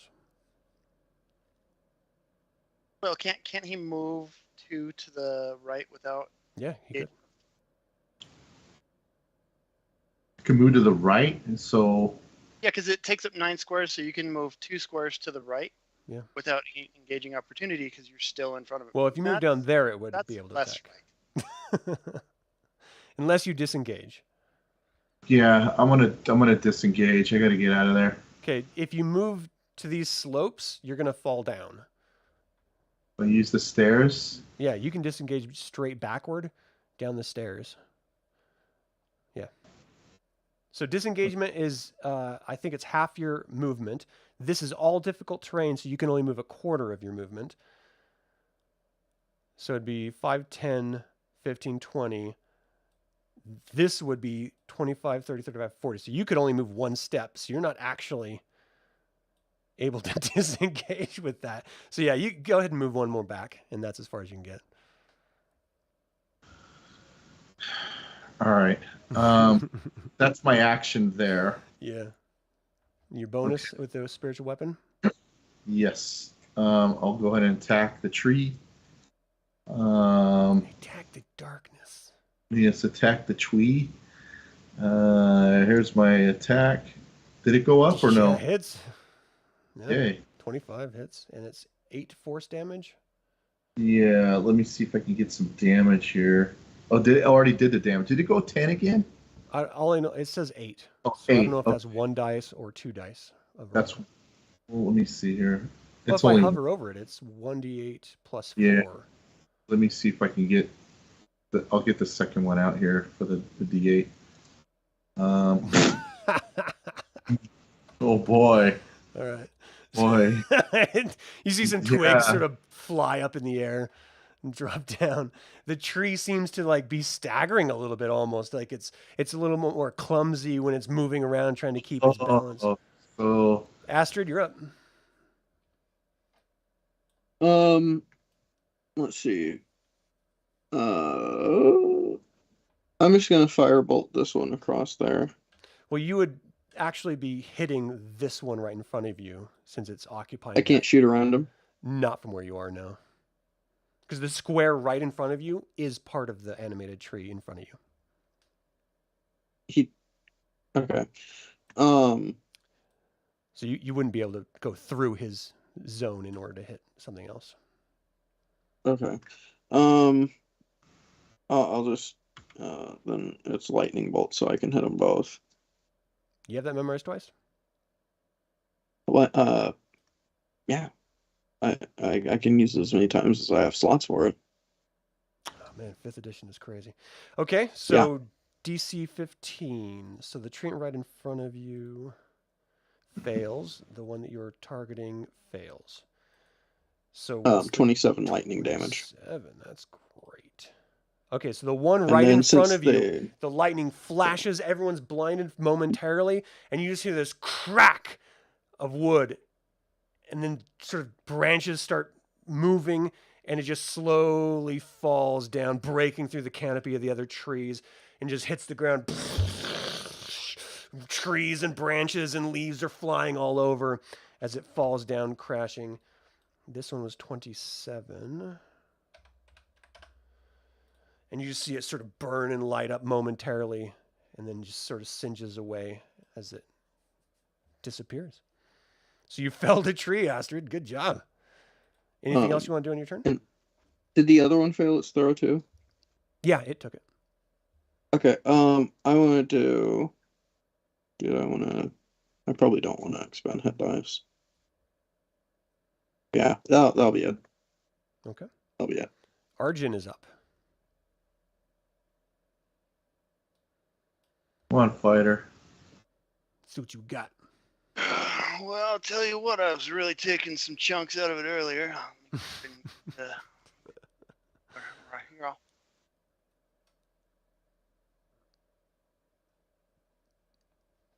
28 hits. 13 damage. Okay. You hack into it's weird how some of them show the damage immediately on the roll and others don't. So you hack into it and it sort of like rustles through the branches and boughs of the nearby trees, but it doesn't really move at all. The second one obviously hits as well for 7. More of the same, sort of reaction. This tree is going to strike out at Kelmaris with its 2 massive branches. About time. And it hits both times. You take a total of 32. That's not what we wanted. Die, evil being. Fynn, you're up. You have weapons, right? Like you have hand axes and stuff? I do, but I didn't know if they were immune to non-magical, and I knew wood, fire, good combination for a lot of damage. Right. I mean, your arrows were hitting it, so. You haven't had much luck with fire as of yet. Yeah. So what do you want to do? So I'm going to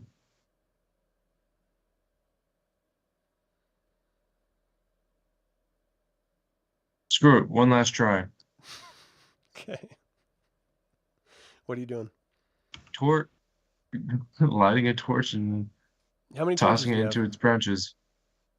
I have 9 remaining. Oh my gosh, you have 9 torches. Okay, so you spark up the torch and you're lobbing it over there. Give me a ranged roll to hit. So dexterity bonus with a d20. Give me something. 21. 21 does hit, so it bonks into it. Give me a 1 to 6, I guess, maybe for the blunt damage, and then give me a 1 to 6 for the fire damage. I do separately though. With both of them together, 11. 6 for the fire go. Okay, so the 6, 11, 10, 9, 8, 7, 6, 5 for the first. And then the second one was 6, you said? So... Bludgeoning was 5, and 6 is fire. Okay. So you see just and sort of flash out as the torch just sort of falls down onto the ground. All right. Take that. You going to move or anything? Or are you good where you are? I am content where I am. I will stare that end dead in its eyes. It brings this massive branches and go, I down was the onto one you. who set you ablaze. I lit up his world like nobody else. Small human. It hits you twice. You take 36 total damage, or 32 total damage, 16 each hit. Just Oh, I do? Yeah. So a total of 30? 32 total. 30. Sven, Ah, you are up. I lit up your world like nobody else, and you retaliate by hurting me? Yeah. Ah, What was gonna do? how Hug you? rude. Like, good job. Yeah, It does a little like chip off the clearly. block. All right, Sven, what you got? Oh, that's his square. So this is the square you'd have to be in. That'll be my square soon. Okay. All right. I'm manifesting my desires. I'll teach that tree a lesson. All right. Well, your buddy went down, and so will you. So here we go. Chop, chop, chop, chop, chop. First attack. 23. Hits. Second attack. That's going to hit too. 18. Yeah, you're cutting into it. Just walk. All right. Oh boy. 12. Okay. And we have a 17.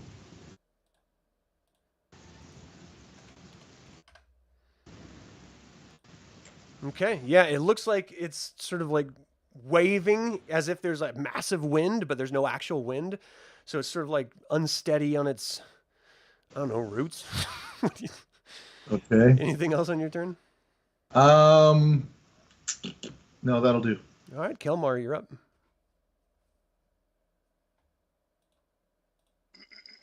All right, I'm gonna do something real creative here. I'm gonna hit him with my sword. Wow. That is that's pretty creative. Yeah. Which one are you doing? The one that Arjan's been hacking away, the one on the right. Okay.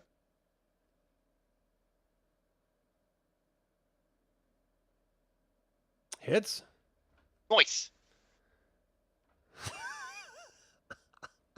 The comment in chat. Dang, it's been an hour. All you're doing is fighting a tree still? And a natural 20.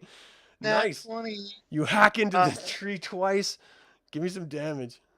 What does the nat 20 mean as far as damage again? I double the damage. I don't know what you guys want to do with it. You can roll twice for the damage if you want instead of doubling it. It's not the bonuses, it's just the physical damage. So first attack and then second attack. So 12 and then 22. So yeah, you hear this crack and this little moan as just falls down on the ground. Trees and leaves are bouncing around and it just drops down. And it's a big log. I actually just kind of like sword and shield in hand, like throw them into the air and be like, finally, the sorcerer didn't. Did you guys? I got one. Well done. All right, Kelmar. Dunbar, you're up. All right. Dunbar. Dunbar. I'm gonna hang on. Let me first. Shit. Just trying to think of what I want to do here. What spells does he have that would be good? Command bolt.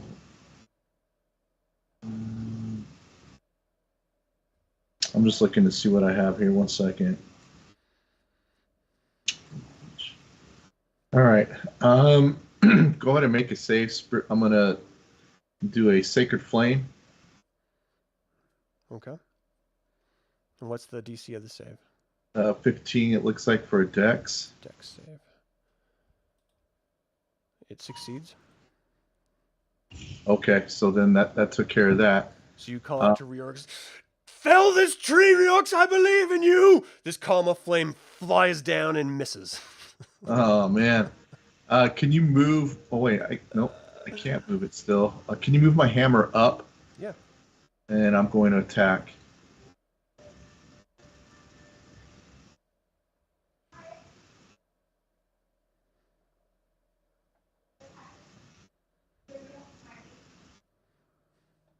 Second here. Sorry, I'm just trying to... Okay, here we are. 24 to hit. Hits. And it's 6 damage. Boy, take that, pal. And then that's as soon as it moves forward and it cuts into it, you hear this crack from its trunk, and just slowly falls down on the ground, Sweet. shakes the ground a little bit, and it All just right. drops. Okay. Well done, guys. Boy, the battle tree, the Cut tree. down a tree. 3 of them. We did it. Boy. All right, Sure. so what are you doing now? What's up? I think at this point here, we probably need to lick our wounds a little bit here. I'm going to do another divine channel divinity here. It's my last one. I'm going to break it in 2 here for 40. I'm going to give 20 to the cleric and 20 to Nickledoom. Is there anyone else that needs to be healed?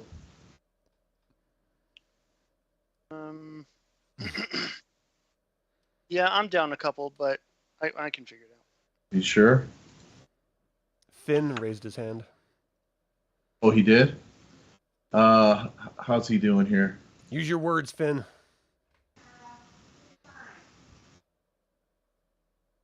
We can't hear you if you're talking.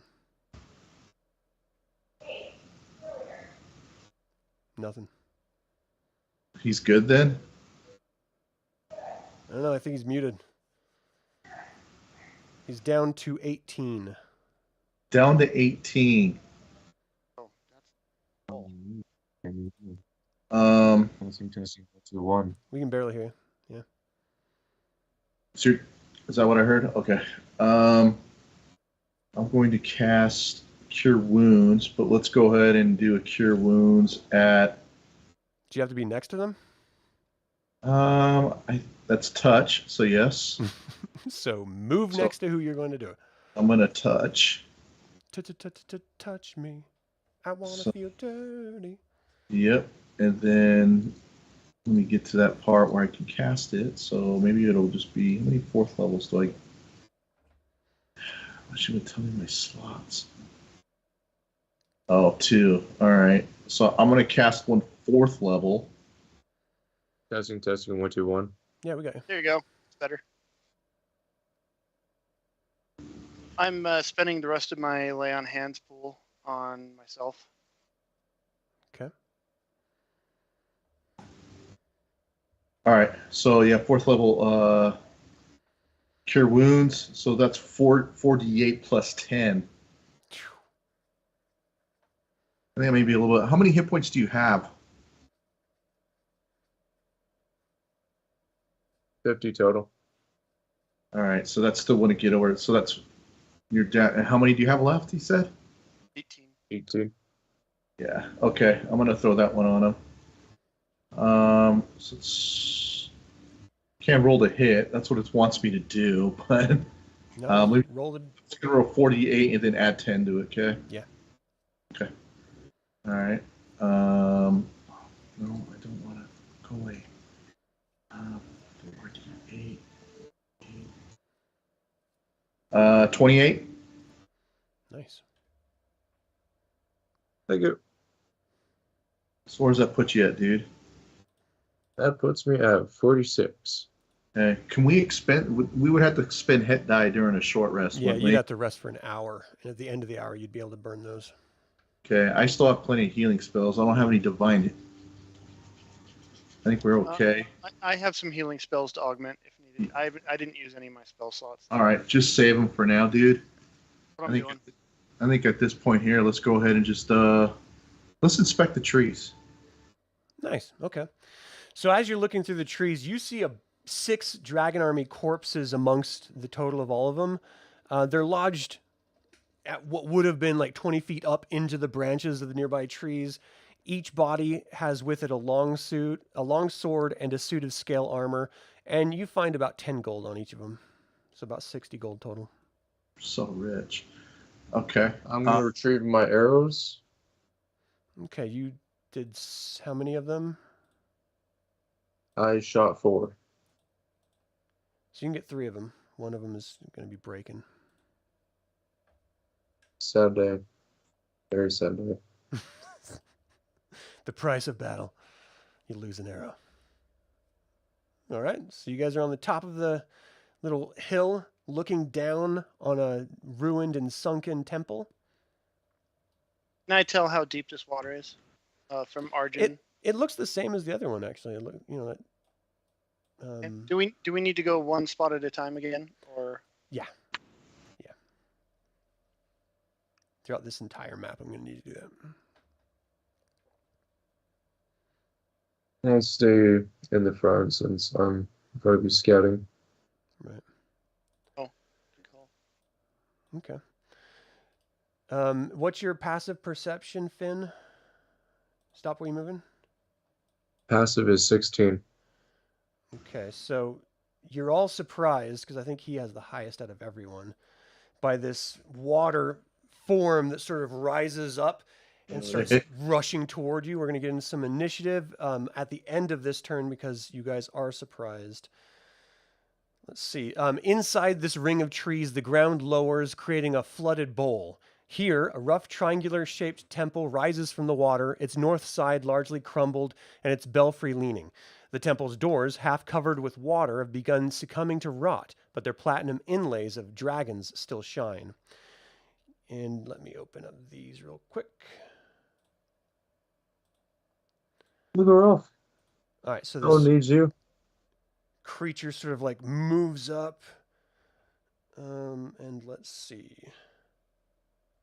What's its speed? You got swim of 90. So it moves up, and actually it looks like it swarms over you, Fynn. I need you to, let's see, do a strength saving throw. So it comes in, it tries to slam you twice. It hits you twice. You take The dice gods. 26 damage total from this slamming of force of water just right against you, sort of bashing your face backward. And then what was your strength saving throw? 12. Oh, shit. Okay. So you take another 13 damage as you are flung. Oh, no, it's grappled. So it's literally holding you inside of its chest, and you're just restrained and actively drowning unless you can breathe water. So you get bashed 3 times. Do you need that damage again, or do you got it all? I need that damage again. Okay, so it's a total of 26, 39 damage. Ah. And you're healing restrained. Was made obsolete. And you're restrained in the water. Let's and then everyone is surprised by the second creature that pops up. You see, if you look in the VTT, this is what it actually looks like. And this is what the water elemental looks like if you guys want a visual impression of that. Nightmare fuel. Awesome. So you see this water jet fly out from this creature, and it'll be able to get Arjan and Sven in its blast. So I need both of you to give me, it's attack roll. So each within a range. Water genie. So actually, the water moves past and just sort of splashes you as it loses its force by the time. Oh, no, I'm sorry. I was looking at the wrong one, guys. I'm sorry. Each creature in the line must make a dexterity saving throw. So I need Arjan and Sven to do a dex saving throw, please.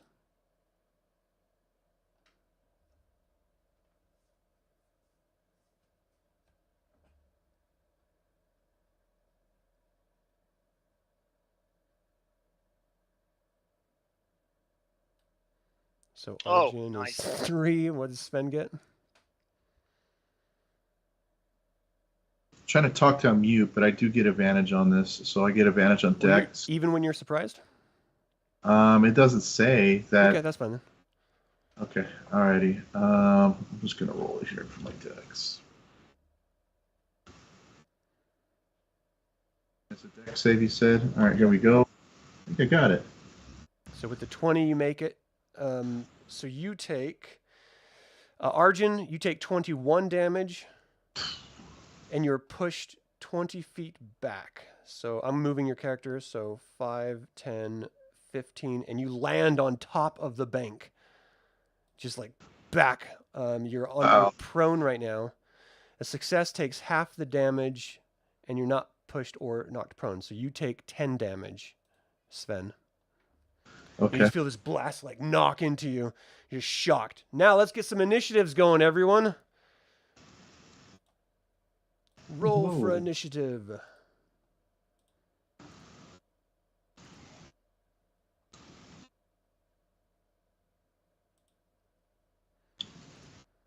All right, Fynn, what did you get? 9? The 9. All right, let's make sure everyone's here. I see Sven. I see Astrid. I got a 23. Yep, I see that. So, Arjan, what's yours? 8. All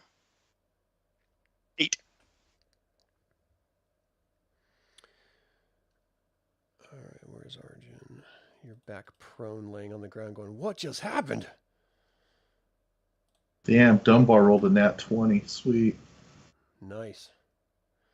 All right, who else? Anyone else? Do we have Astrid on here? We do. What about Kel? Kel rolled a 12. Yeah, if you select your token, it should add it for you. Onto here. All right, so 12. I think that's everyone. Let's go in descending order and see who acts first. Dunbar. So you see this creature like fly out of the water, basically swallow Fynn, and another entity sort of float up above the water, push this blast, which throws Arjan up back onto the bank. What do you do? Dunbar is, boy, I pushed Arjan back. Yeah. I'm gonna cast a spell here.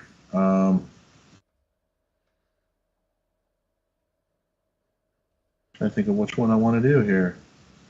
I'm probably going to put my would my spiritual hammer be down, and then I would have to recast it. I mean, it's kind of boom. Combat ended. All right. I'm going to use my bonus action and go ahead and bring up another. So do you have the spell slots for that? I do. Okay, I'm marking them off. You're gonna, yeah. I'll just keep track of them on a notepad because I don't have. I only have read writes on the character sheet. You're gonna have to give me. That's what I'm doing, man. Yeah. Okay. So a spiritual weapon is a second level spell. It's going to be yes. Because he has only 3 slots for a second level spell. So any of those other second level spells that you cast the last combat. So I casted. And I've only cast 3 third level slots. Yes. So And I 2 only. fourth. So I used 1 4. Okay. And then I used. So if I wanted to up my spiritual weapon, so it would be 2d8. Well, that's what you did last time. Yes. So then that's a third level spell, isn't it? If I did it once, so that's 1 slot of a third level, and then now I'd used another one if I do a spiritual weapon. If I upped it, giving me 1 slot left for third level slots. What about Cure Wounds? What level did you? I did that at a 4th level. Okay. Yeah, so just keep in mind you have 3 second, 3 third, and 2 fourth. Got it. Okay. So just keep track of all of that. And 3 second level. And 4 first level. Okay, so where do you want to manifest it? It's up to 60 feet away? So do I have, so is there 2 up right now? Yeah, there's a water elemental and this other entity you guys aren't familiar with. Let's go ahead and put it on this one. Well, you can't put it on the square, so where around him do you want? I want it to, okay, so you said it was 60? Is that what it's the... Yeah, 60 feet. So right there? Yeah. So where are you? So 5, 10, 15, 20, 25, 30, 35, 40, 45. So yeah, you could get it here if you want. Okay, I'll settle for that. It's a large creature, so he takes up 4 squares. Okay, so go ahead and give me an attack roll for that. Alrighty.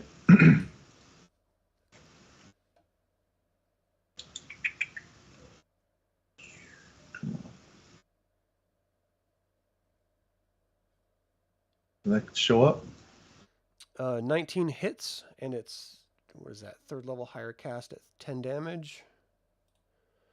And that's force damage. So it only did 1d8 plus 4, so it's only... So I need to roll another d8 on that. Go ahead. All right.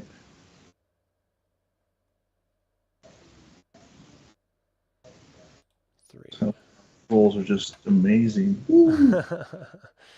Okay, so you hit into it. He just sort of shrugs a little bit, speaks in some language, unless you guys speak elemental you don't understand. Anything else for Dunbar? I think that's going to do. Sven, you're up. All right. Remember, this is all difficult terrain. Yes, sir. Okay.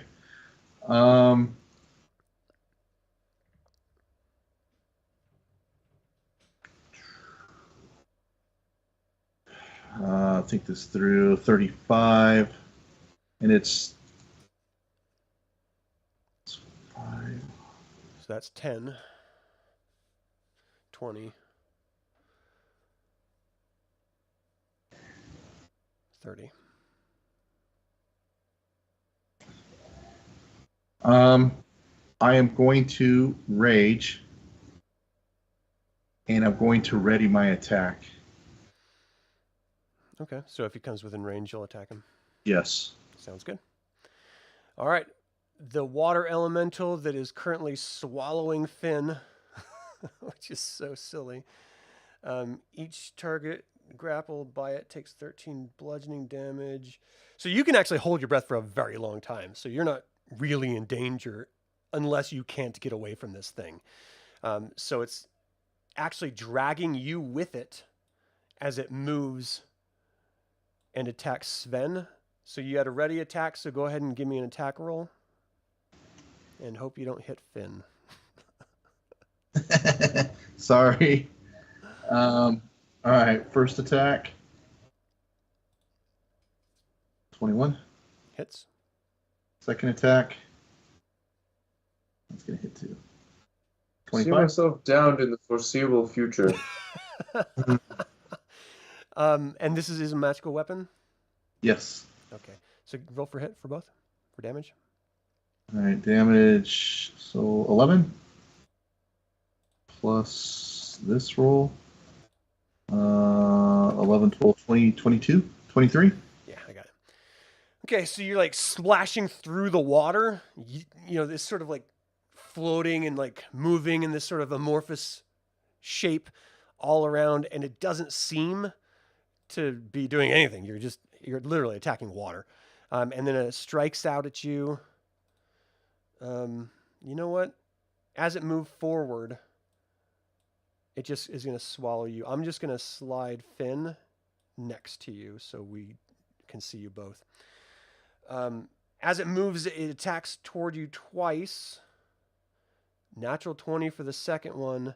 The first one actually misses. So for the second attack, you take 26 damage as you're bashed in the face, and I need you to do a strength saving throw, please. Yeah, I get a okay. So let me take the damage first. That's 13. No, that's 26. Well, I'm raging, so or does that get through? What kind of damage does your rage defend against? It's going to be. I should know this by now. Sorry. Yeah. On your turn, when you rage for 1 minute. It doesn't say. It also turns. You can also. I know I do take. Are you a normal barbarian or are you bear totem? It says resistance to bludgeoning, piercing, slashing damage. You're bear totem? Yes. Then it's everything but psychic. It says bludgeoning, piercing, and slashing damage. Right Yes. under rage. Okay, and I think this is bludgeoning. Yeah. So yeah, you take 13 damage and make a saving throw for strength, please. Okay, while I'm raging, what type of save is that? Strength. Okay, so then would I get advantage on that if I'm raging for? So I'm trying to be grappled, right? Well, yeah, kind of. I mean, it's just a save to get away from him. But yeah, you gain advantage on strength checks and saving throws. But you didn't. Okay. It doesn't say anything about dex. And before you use that for dex. So just keep that in mind in the future. It's only strength. Okay. Alrighty. So you have advantage on this. Yes, I'm rolling. 23. Okay, so you take within 5 feet. So yeah, you don't take. Well, unless this grapple ends, it's restrained, unable to breathe. So you're not grappled at all. You don't take any damage from that. And it just sort of swallows over you. So you're in its space, but it's not holding on to you at all. So you can easily hold your breath until you move because it's not stopping you from moving at all. Kelmaris, you're up. Alrighty, so I am looking through spells.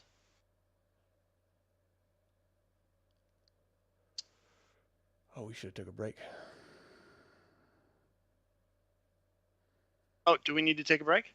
No, let's just let's resolve this combat and then we'll take a break. Okay, so I'm gonna use a 2nd level Cure Wounds. Oh, it's touch. Ooh. Yeah, any type of cure is touch. Have a healing word. I do. Cast a healing word as 2nd level.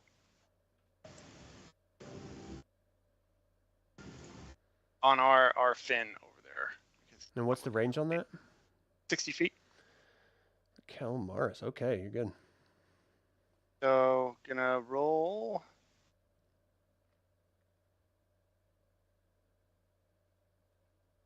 And I gotta roll one more d4. Okay,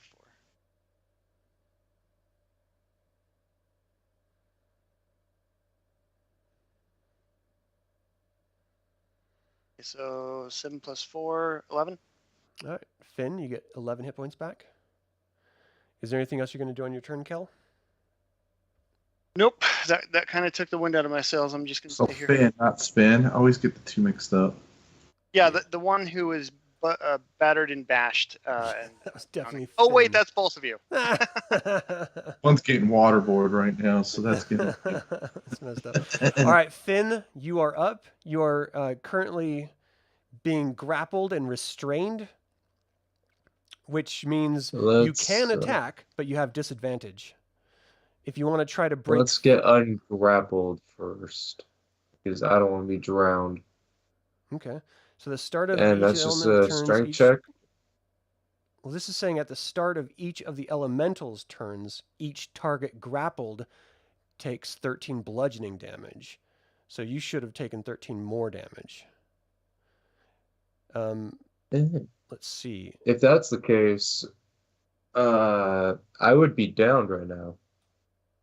Because so that you would have happened been prior to me getting the heals. right. So you would have done. You wouldn't have even been able to do a death save because he would have healed you right by that time. So you would be up with whatever he just healed you in hit points. Because with this, with 5th edition, you do death saving throws. So you're not actually dead. So you were down, and then he healed you. You came back awake. And I need you to do, if you're going to try to break free, is that what you're trying to do? Yeah, let's get me out of there. So I need a strength check from you. No. That's a 10. That's no bueno. Yeah, that's not going to do it for you. Okay. Well, that's all I do. Okay, so you're holding on to consciousness barely, it seems. Astrid, you're up. I don't want to hit them, so hold on. Why is it? What's going on here? Okay, let me see. Let me. I really want to do a lightning bolt again. How many spell slots Let me can go you ahead cast that for? Huh? How many times can you cast that? As many as I have slot. I have 2 3rd-level slots and 1 4th-level slot to use with it right now. Left? Okay. Left, yeah. That's really the only damaging spell I have, so yeah, no, I'm gonna hit them if I use it, so let me move 1, 2, 3. And then yeah, I'll lightning bolt on the bigger guy. Okay. So it's a dex saving throw? Dex save, DC 15. Oh, God. I thought I just clicked it. Did it not go through? So it made that. So what's the damage? 31 lightning damage, but half since he made it. Okay, and he is resistant to that, so it's half that. So that's 15, so that's lightning? 7. Yeah. He's actually resistant to a couple really good stuff. All right, so you blasted out. Everyone's blinded momentarily as this lightning strikes out. You see it sort of ripple through the water just slightly around him as it streaks past him into the rubble. And he just sort of like takes a deep breath, almost as if it's healing him. Just like, most not mana! Just sort of points at you. Arjan? Oh, I'm sorry. Is there anything else you're going to do, Arjan? Or Astrid, I mean? No, I can't do anything. Okay, Arjan, you're up. Alrighty, so what I'm going to do... Stand up. Stand up. Yeah. Stand up. And then...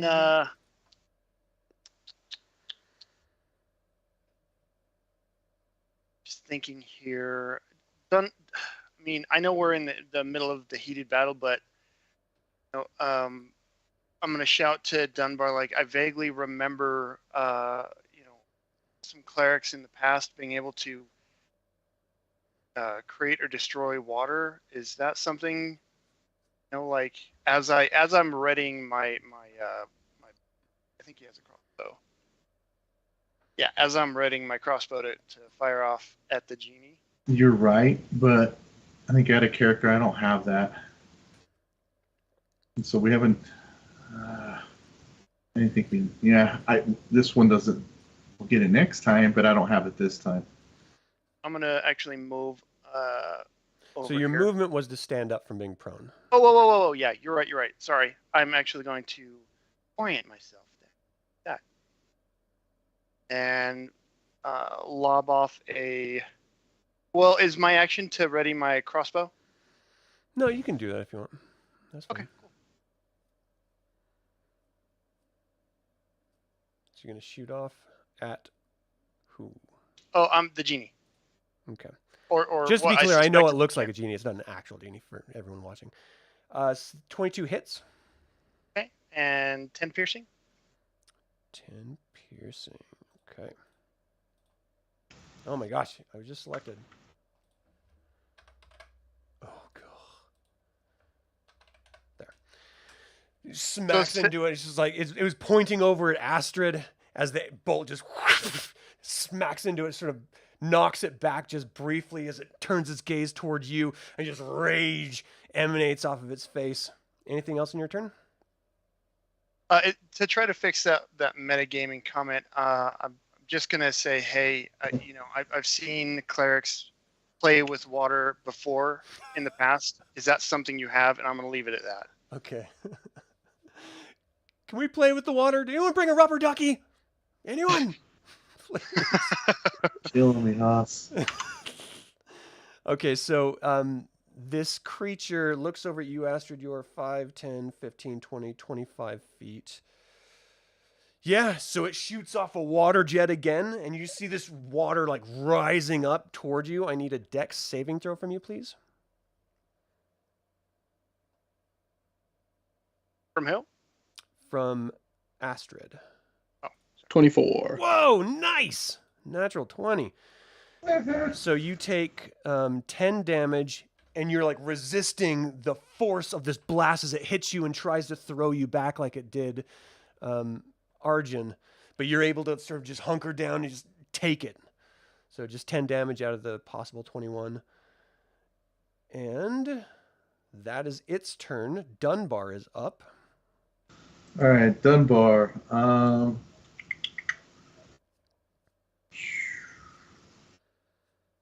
natural 20. That's great.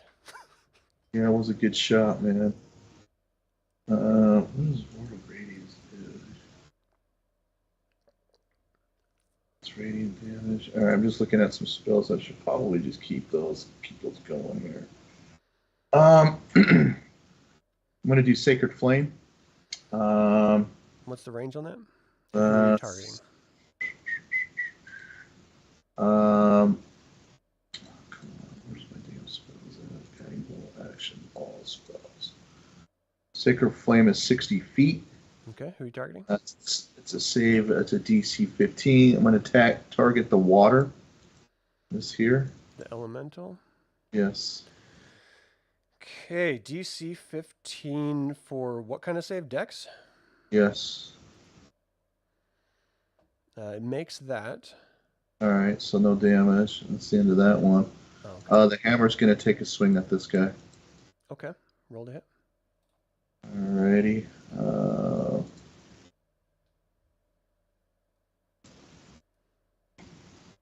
A 14 misses. Okay. Okay, so it swings by and he just sort of glides back as if he's part of the water itself. Sven, you're up. All right, Sven. Water is actually surrounding you. Oh, okay, but it's not holding you, but it's just surrounding. It's not. All right, so I'm gonna smack it again. 2 attacks. Okay, just keep in mind you're holding your breath if you stay where you are. How do I? Is there a way that I can get out of this? Yeah, it's not grappling you; it's just over you, so you can move to any of the spaces around it. All right, and would that get me out where I don't have to hold my breath, or? Yeah. If you go to like this space, that space, this space, that would be an action, though, wouldn't it? It would be a move. Okay. Okay, that's fine. So and that's then 10 movement to get there. And then I'm going to attack. Okay. All right, I get to that. First. You actively see Fynn in there drowning and bleeding out. Oh. So an 11 misses. All right. 27 hits. She's like whoosh, right through air, then bring it right back down and sploosh into the water. 17 damage. That's great. Is Fynn down? No. He looks hurt for sure. Okay. Alrighty. All right. Is that your turn?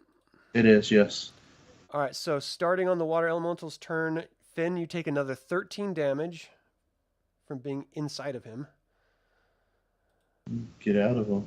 And it once again strikes at you and swallows over you. So let's see. I think it missed you both times. What's your armor class? Oh, there it is, 18. So yeah, miss it. No, the first one hit. So you take 13 damage from the first attack. 6. And then I need a strength saving throw from you, please.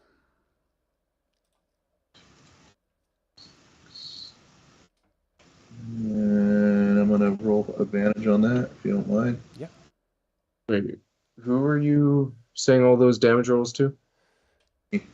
Fynn, Gabriel, you took 13 damage from its start of its turn, from being grappled still.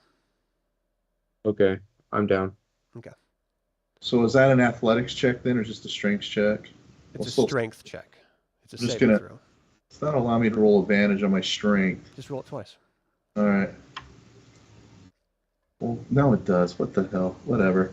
Okay, all right. Well, a 20 does it. Okay. So you're not grappled at all. Okay. Do you take half damage? I don't think you take any. If it's successful, the target is pushed out of the elemental space. Oh, so it should have pushed you. So you're pushed here. So you're no longer in the space because you saved. Okay, so that's its turn. Kel, you see Finn's body just go limp and float in the water as if it's still being grappled. Okay, so I'm going to cast Command. Can you describe what that does, please? Yeah, sure. Command is a you speak one word command to a creature you can see within range. The target must succeed on a wisdom saving throw or follow the command on its next turn. The spell has no effect if the target is undead.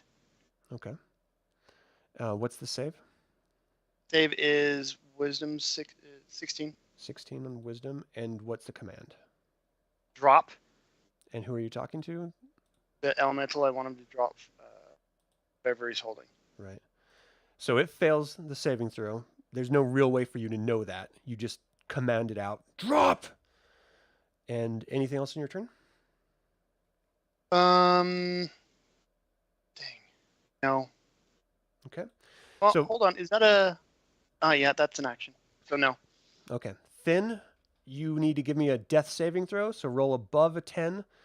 You have to get 3 successes before you get 3 failures in order to stabilize. All right, Astrid, you're up. That's a 16.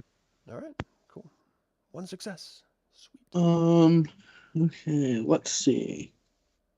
I am going. Oh, wait, hold on. I didn't realize I had this.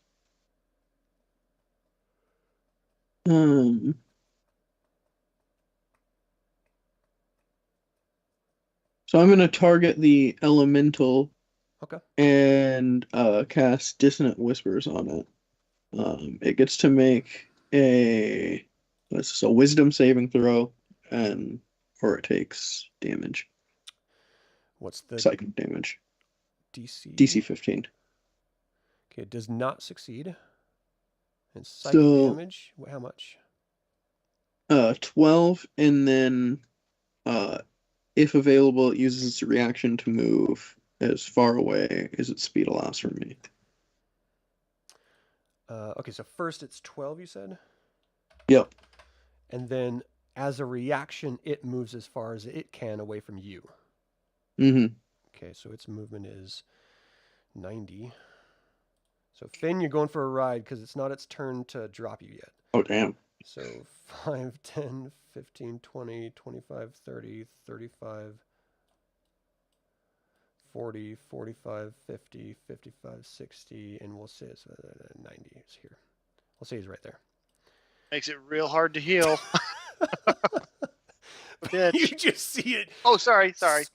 Swim away as fast as it can away from you. Anything else, Astrid? No. Okay, Arjan. That was pretty awesome. What you got, Arjan?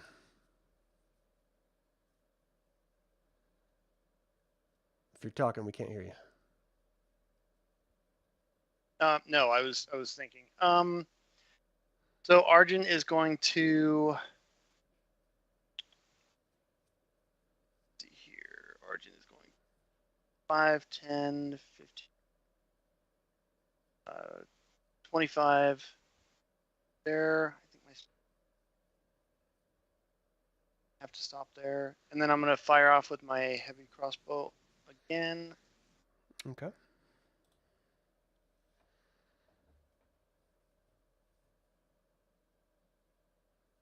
$16 does not hit. So it just goes right next to him. 4 anyway. Useless. All right, and it's its turn. It turns and looks at Sven, and it's going to do that water jet again. So I need you to, let's see, it's 60 feet. So let's see, 5, 10, 15, 20, 25, 30, 35, 40, 45. So it can hit everyone. So Sven, Kel, Arjan, and Dunbar, I need you all to give me a dexterity saving throw.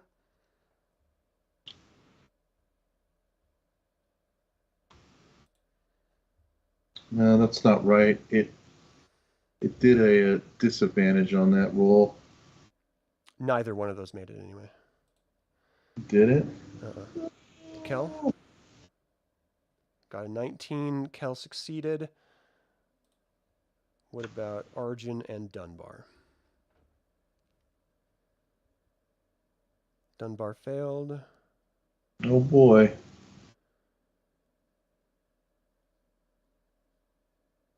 What about Arjan? Arjan rolled. Got an 8. Oh, I didn't even see it. Sorry. That's failed. Okay, so everyone that failed takes 21 damage.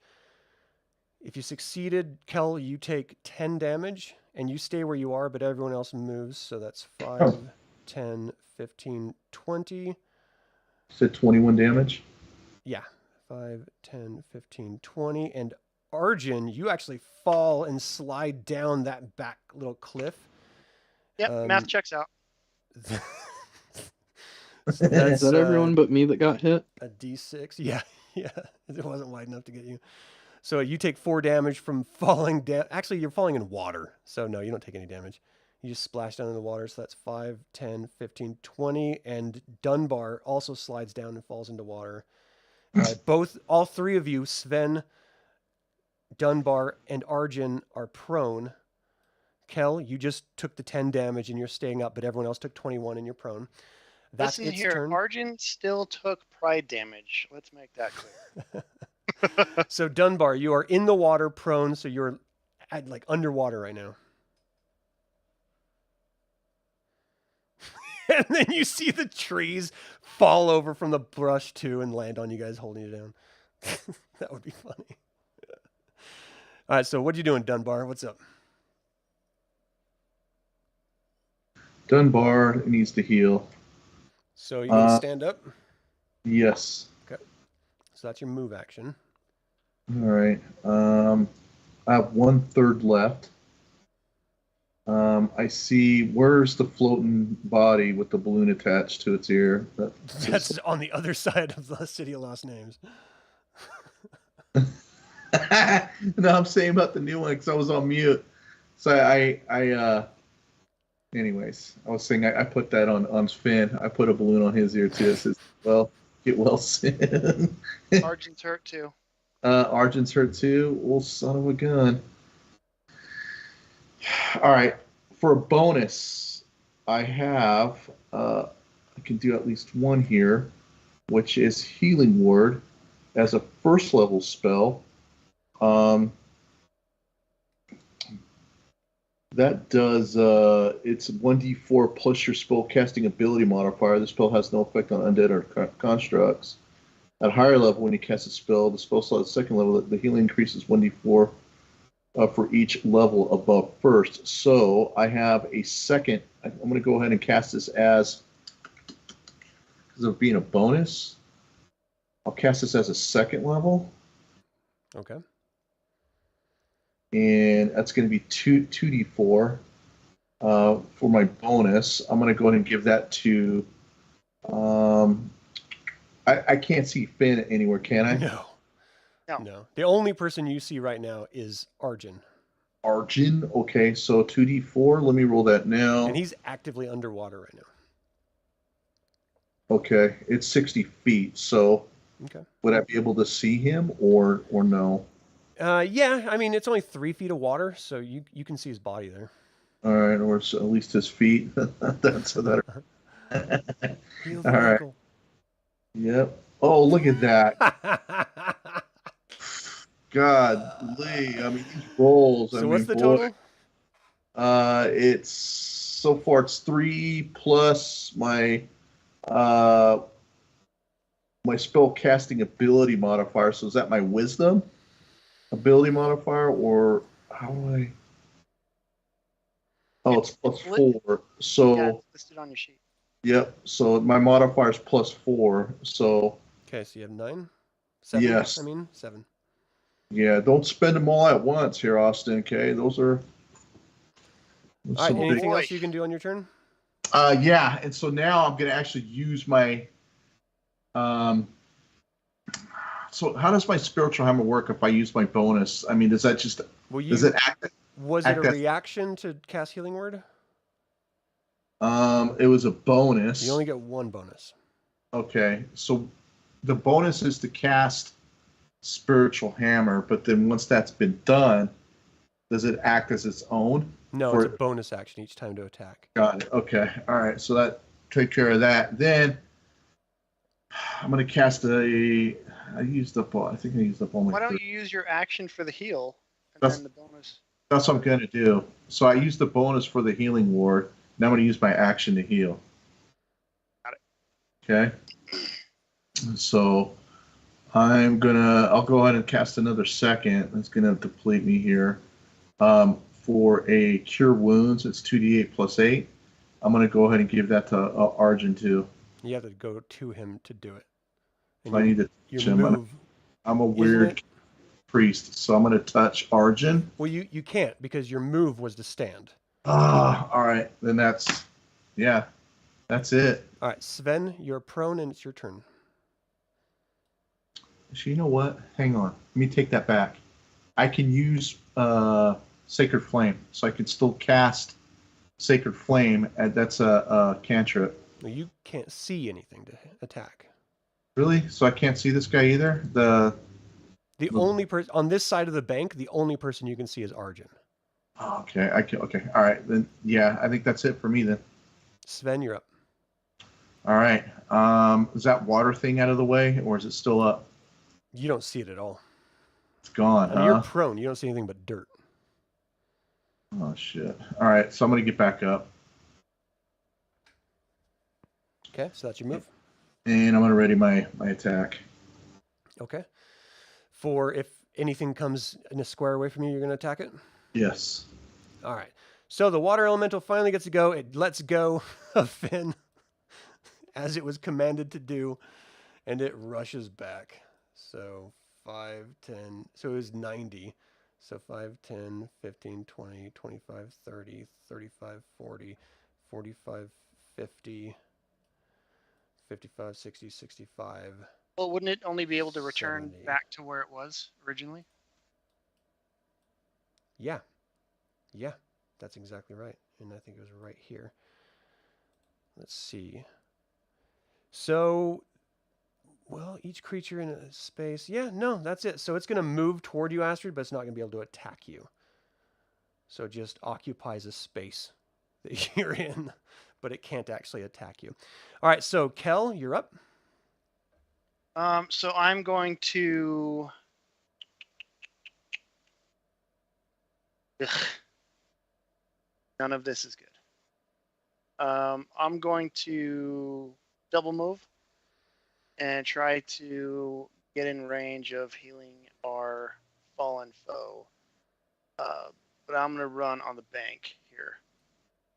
So 10, 15, 30, 35.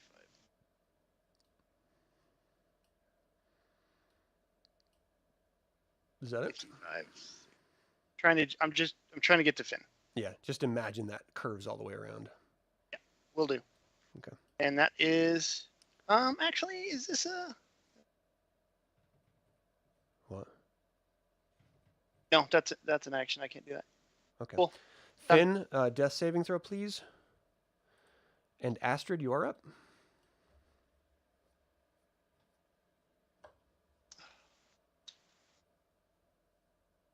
When you said he was up, I thought he passed as he rolled a 20. I'm like, oh, No, Astrid. That is a fail. One succeed, one fail. Okay. Astrid charges the creature. Okay. I can't hear you if you're talking. Oh, sorry. I misty stepped Okay.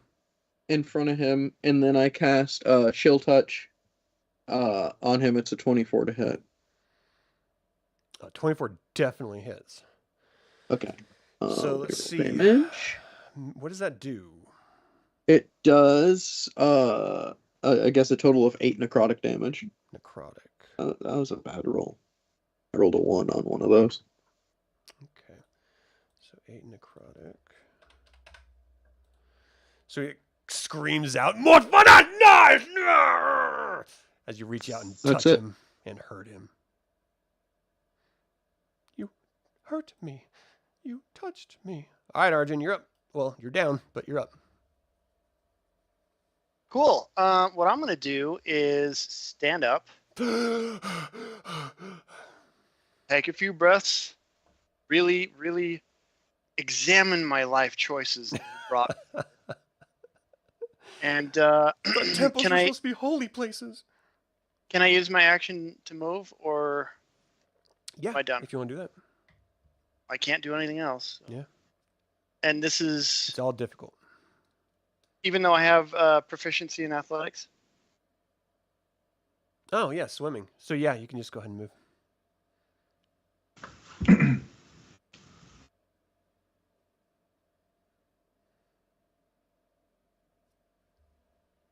I didn't realize I had proficiency with Kel either. I didn't need to double count for the stairs. Okay, so it's this creature's turn again. You're right in front of it, so it's just going to make its melee attacks. So it just pulls out this trident that almost like materializes magically, and it moves to sort of just shank you with it twice. Your armor class is 14. It hits you both times. The first one you take... hold on a second. To hit is a reach 5. One target is 13 piercing or 15 piercing if you use two hands. Okay, so you take 13 damage for each, so that's 26 total. As it like jabs it into you, just screaming the whole time, "More bloody more!" I'd be down after the second hit. Oh shit. Okay. So as you like just start floating your the buoyancy of the natural body before it starts sinking, it just screams in your face. And then it looks up around for everyone else. Dunbar, you're up.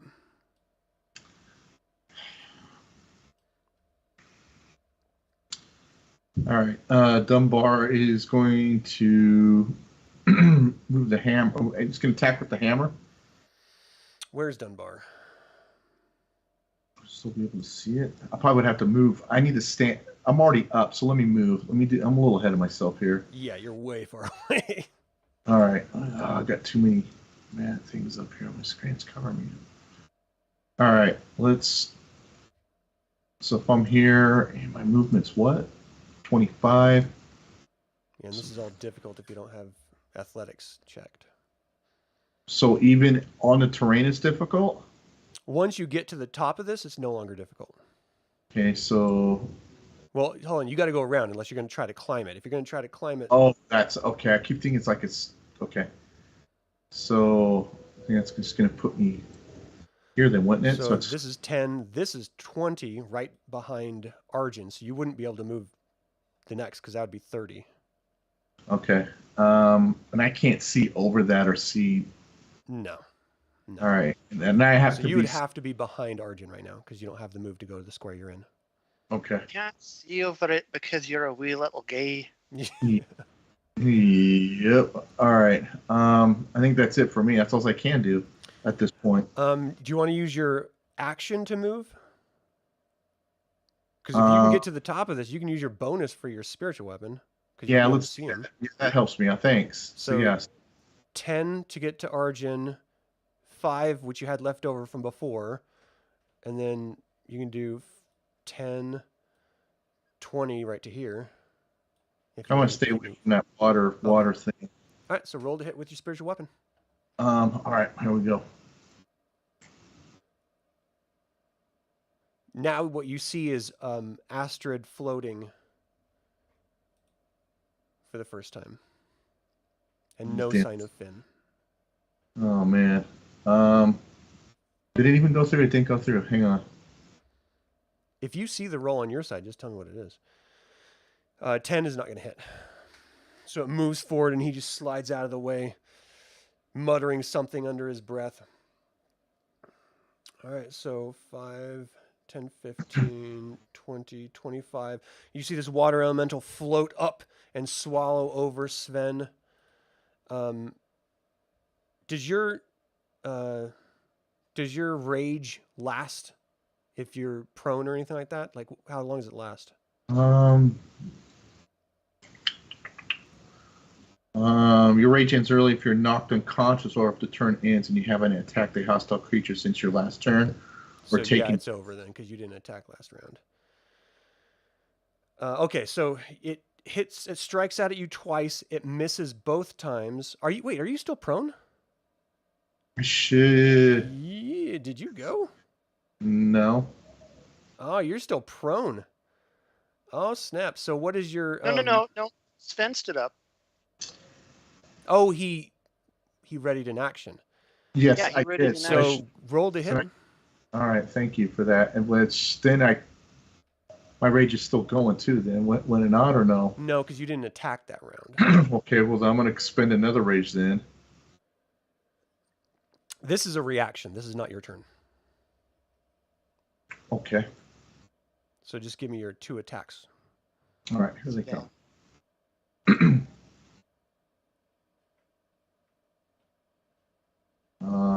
20 hits.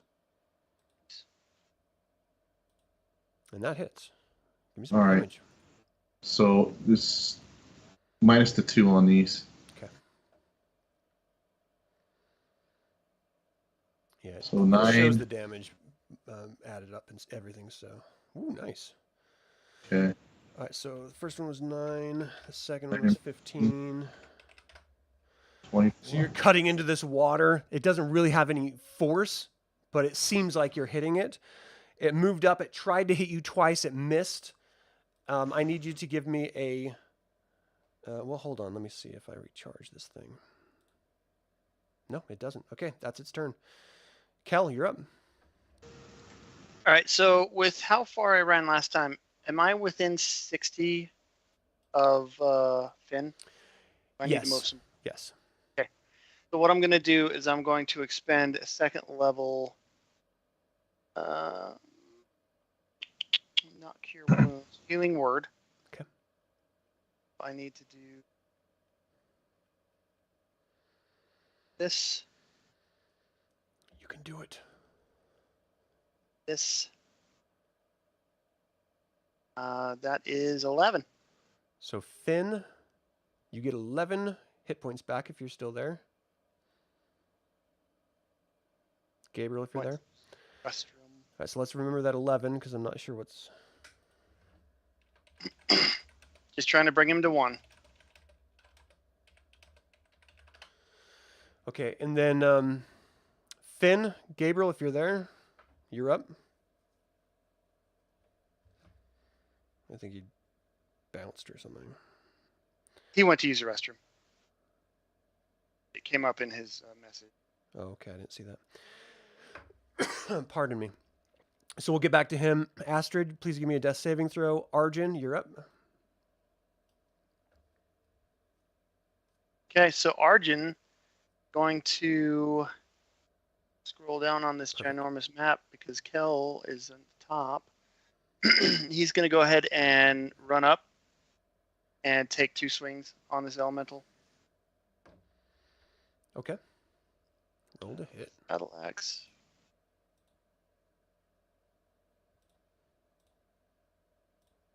Oh ho ho ho ho. No. Oh ho ho ho ho. You hit. Nat 20, baby. Nice. You hit both times. Okay. So, I mean, the damage is there. You can double the... It's... Let me see. So this is slashing. And yes, is this a magic weapon? It is a +1. Okay, so 13 crit 2. What does that mean? I don't know. I just hit the button. That's weird. So I'm going to say that's 26, 39 total. And that's that. What is he? All right, you see it completely dissipate as you hit it with that second time, and just water just runs down the hill as if it never existed at all. Well done, Arjan. See this creature. Oh, hold on. I would just thank you, everybody. I would just like to thank the Academy, the Warriors Guild. You know, there's a lot of mom, dad. Right. Go ahead. All right, so that thing dissipates. That's once per day.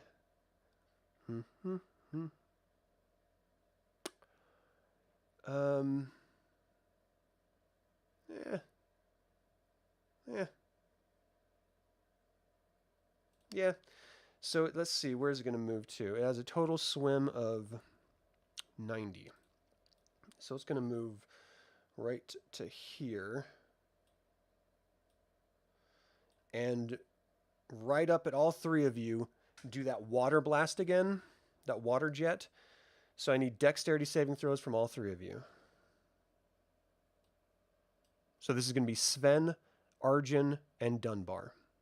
I think I speak for everybody when I say cool.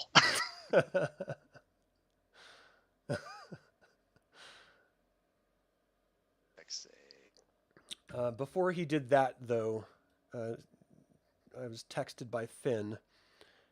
And Fynn, does he have any magical weapons? Didn't he have like a magical sword or something at one point? Check his character sheet. I'm looking right now. I don't see it. All right, let's see here. 21 for my save. Okay. All right, I don't know why Kel rolled. Sorry. Sven, I'll deal with that in 1 second. So because he doesn't really know anything, he's going to pull out his longbow and he's going to shoot his longbow. Total of 22 to hit. That hits. Does he get more than one attack? It just says attacks per action too. Okay, so he's going to roll for the second one.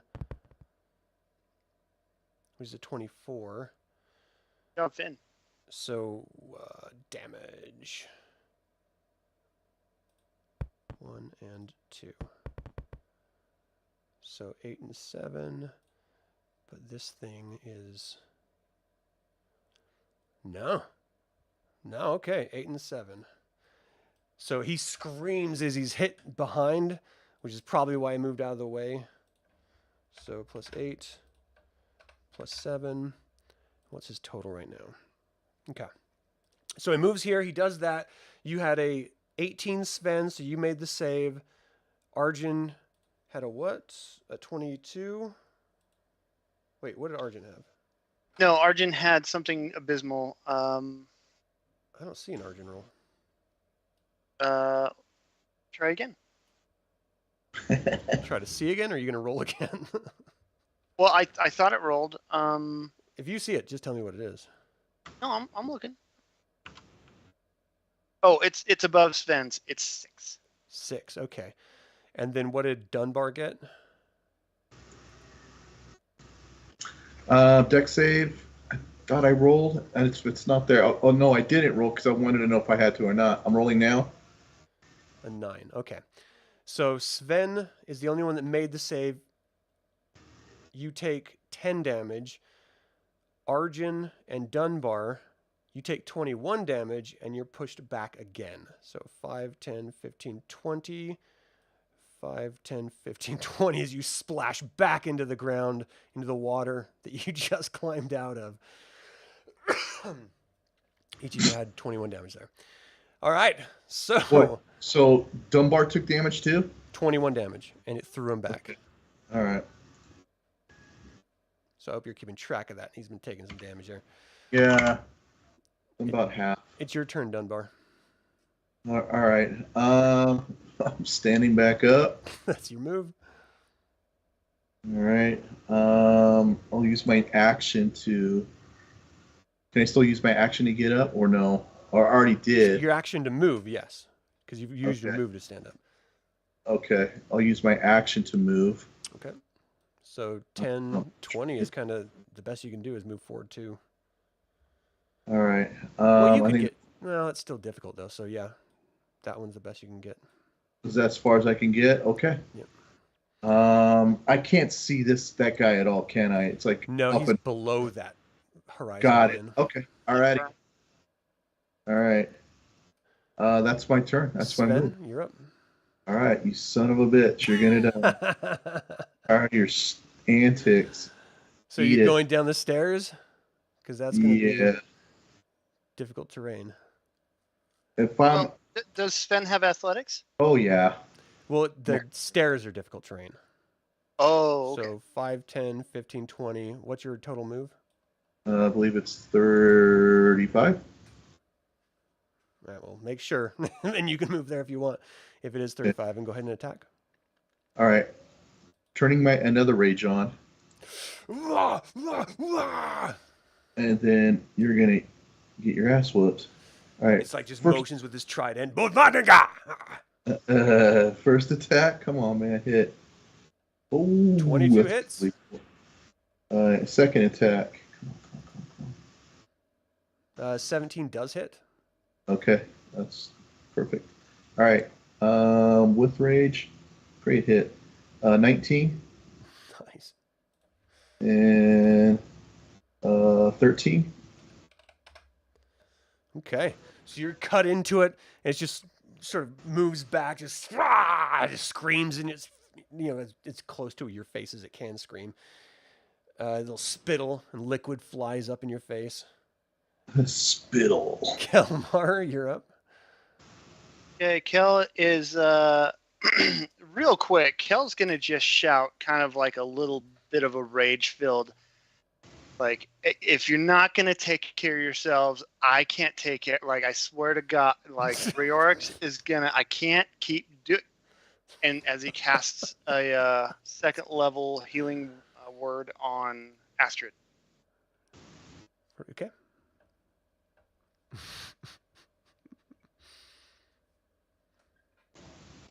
Oh, abysmal. So 8? 8. Yep. So Astrid, you get 8 hit points. You like on your turn, you can stand up and breathe again. But right now, you're like open your eyes and you suck in water. All right, Fynn is going to move forward a little bit. Oh! Hold on! Before the end of my turn, I'm gonna move. Okay. Sorry, that's the wrong thing. Okay. So Fynn moves forward. So he has athletics, right? No. So 10, 20, 30. His total move is 40. So 40. So that puts 5, 10, 15, 20, 25, 30, 35, 40, 45, 50, 55. So he's going to shoot that dude twice again with the longbow. Hits and misses. The hit is 8 damage. And he screams out at him, "Take it! Take it!" Just pissed off. Almost drowned. Dead twice. Astrid, you're up. I'm gonna go ahead and cast I think just Ray of Sickness on him. So you stand up, you're like, oh yeah, I'll stand up. Okay, Ray of Sickness. I don't know anything about this. Can you tell me? It's hold on, is it a roll to hit? Or is it a save, or? Let me see. I make a ranged spell attack on a hit. So I rolled an 18. So he needs a Constitution save. Yep. The DC of 15. He takes 2d8 poison damage and has to make a con save. So he failed the con save. So he's poisoned until the end of my next turn. Poison. Ugh, 5 poison. Okay. That's garbage. What's the effect on poison? He has. Let me see. He has disadvantage on attack rolls and ability checks. Okay, that's huge.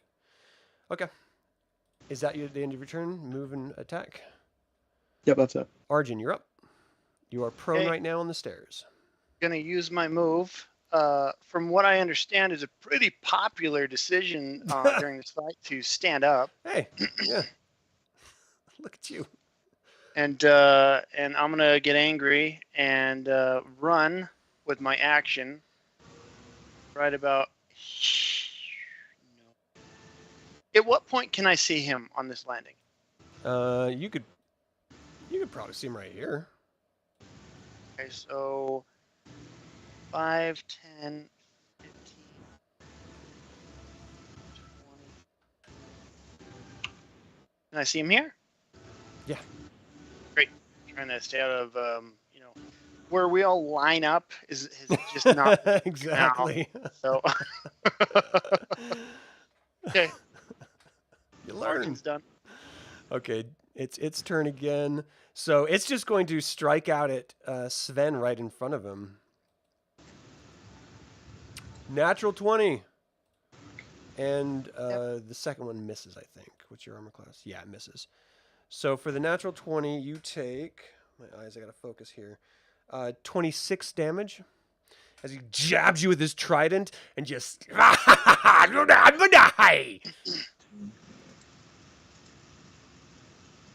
Oh boy, it's getting down to the wire here, Austin. Oh jeez. Yeah, well, if the cleric would heal, that'd be great. I'm out. We didn't rest. Dunbar, you're up, man.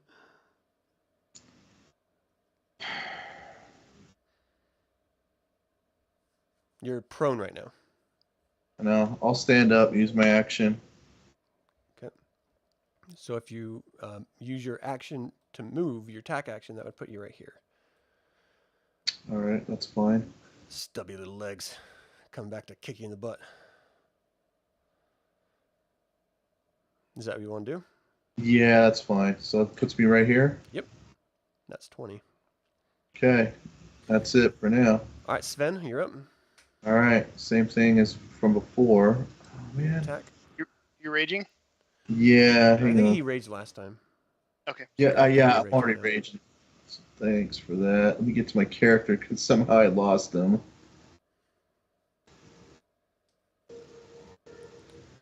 Yeah, I like this. This is a very challenging environmental condition. You've got a really powerful creature, and you've got this crazy dimensionality to the terrain that just adds so much difficulty. This is a very, very interesting battle. Well, I'd say that that's compounded with people playing other people's characters. Right. You don't want to be the guy who kills somebody's dude. Yeah. All right, I'm gonna roll the hit. Yeah, you hit. Okay, second. 16, let me check. Does not hit. So the first one you cut into him, he moves back and you swing and miss at him. What's the damage? 20. Nice. Twice. Yeah, this is something you guys have never faced before. And it seems to be just soaking up whatever you're giving it, and it's not really seeming like it's hurt at all. Kel, you're up. Okay. You got any healing at all, 10, 15, Austin? 20. Not that I can give you at the moment. Okay, so I'm going to stop here. I'm going to use a first level. I'm going to command 16 wisdom, which is really awesome. What's your command word? Command word is halt, meaning don't do any. So that can be interpreted as a not move. It can be interpreted as No. Here's the definition. Okay. The target doesn't move and takes no actions. A flying creature stays aloft, provided it's able to do so. If it must move to stay aloft, it flies the minimum distance to. Okay. And what's the save? 16 wisdom. Wisdom save. Okay. 16, it makes it. What's the effect? I think there's no. Oh, okay. Gotcha. All right. Is that your turn? My turn. Fynn is going to keep his distance and shoot 2 more arrows. The first one misses. The second one hits really well. Nope, that was the wrong button. And the damage is 7. Why won't you die? Just die! Astrid, you're up. Oh, Astrid is gone too. Yeah, we should have taken a break at the Yep. end. Oh, you're back. Okay. So I am just going to go ahead and hit it with a magic missile at second level. It's always a good choice. Oh, that is 5 damage per missile. So let's see. How many missiles? 4. So 4. 20 damage. 20. Nice. So And then blasting that's this all I'm side, he doing. just turns and looks back at you. Well, what are you hiding? Arjan, you're up. Okay, cool. So Arjan is going to. Hey, Austin, with fighters, you have a second wind. We can heal yourself too.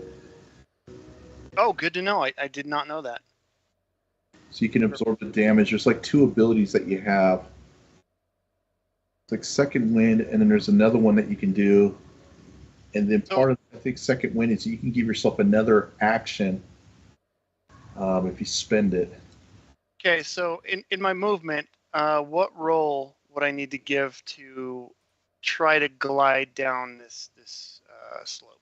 Get to him. I'm gonna need a Dex, or an Athletics if you have it. I have athletics. And let's see if you can successfully slide down.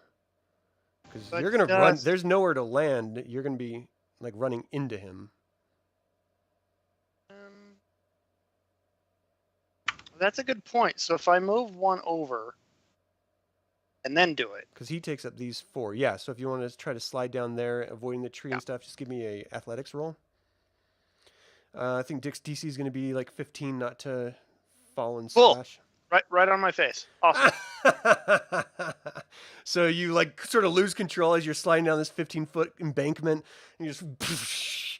You don't land prone, but you're disoriented enough that you can't attack this turn. Okay. Well, there goes all my ambition of Second Wind. Oh, shit. Okay, so it's its turn. I mean, you're right there. It's going to move around to you, jab at you. So without your shield and your dex, because you're sort of flubbed there. What's your armor class? So what's a shield at? I think it's 3 because he has that +1 shield. So, yep. So AC 17. Okay, so he missed you once. The second time he jabs you with the trident and just screams down as he's like pushing you down into the water. You take 13 damage in the back. What a wonderful thing to take. Dunbar, you're up. All right. Dunbar's up now. It should be. Yeah, you're standing on that spot. Okay. Can I get there at least? So this is 5'10". This is 15, 20, 25. So yeah, you could move there. Okay. Yay. I can get my damn hammer back. Jerk face. So you do not see him from there. Because he's down that 15-foot embankment, and you're so far back that the angle you would not be able to physically see him. Okay. Because you're only like 3-4 feet high. Okay. All right. That's good. That's going to be it for me. Sven, you're up. His back is to me. You have flank. All right. So does that give me advantage on my attack then? Yeah. I like it. All right. Gives me an opportunity to attack. All right. First attack. Whoa, nice. Hits. And second attack. Come on, give me 20. You're just hacking into his back. You hit twice. All right. I like it. So there's 14, 16, and 17. So you're hacking into his back, and he like screams. He pulls his trident out of Arjan, turns his head back to you. Kel, you're up. All right, so Kel is going to 10, 20.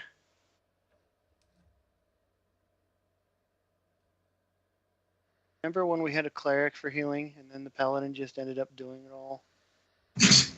Awesome. Keep getting pushed. Yeah, Fynn, you've been attacking it with your bow, staying away from it, and hitting it. Sweet. So, Kel, what are you doing? You just moved? That's it? No, I moved. Sorry, I should be more communicative on a YouTube live stream. What I did was I moved. I touched our friend Sven, and I casted a Cure Wounds touch for 13 health. Okay. Thank you. All right, Fynn, you're up. You're up north above the temple, everyone else.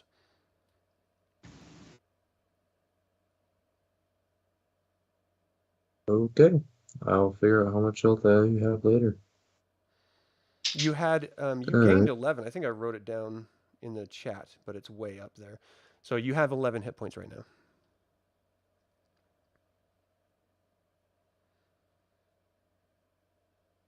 And that's why I was keeping your character away. Okay. And it's just this one right here? Yep. He's been hacked at for a long time, and he's still going strong. This is one tough cookie. So my bow, still going on the streak of not hitting shit. Yep, still going on the streak of not hitting shit.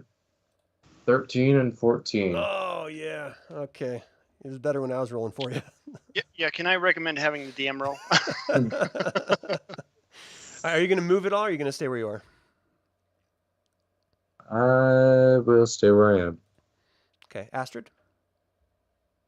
Because if I can't hit shit from all the way over here, yeah, I'm gonna go ahead and do another second level magic missile. Okay. Hey, 5 damage again per missile. 4 missiles. Yep. Nice. Wow, you guys have done so much damage to this thing. Oh, it's still going. Tough cookie, man. Yeah, man. All right. Anything else, Astrid? That's it. You blast into it, each one successfully, like pushing him forward, and he turns back to you. Wolfminder! Arjan, you're up. Arjan is going to use Second Wind as a bonus action to give himself some healing. Go ahead and that. Whoops, that's not the button. So 1d10 plus your level.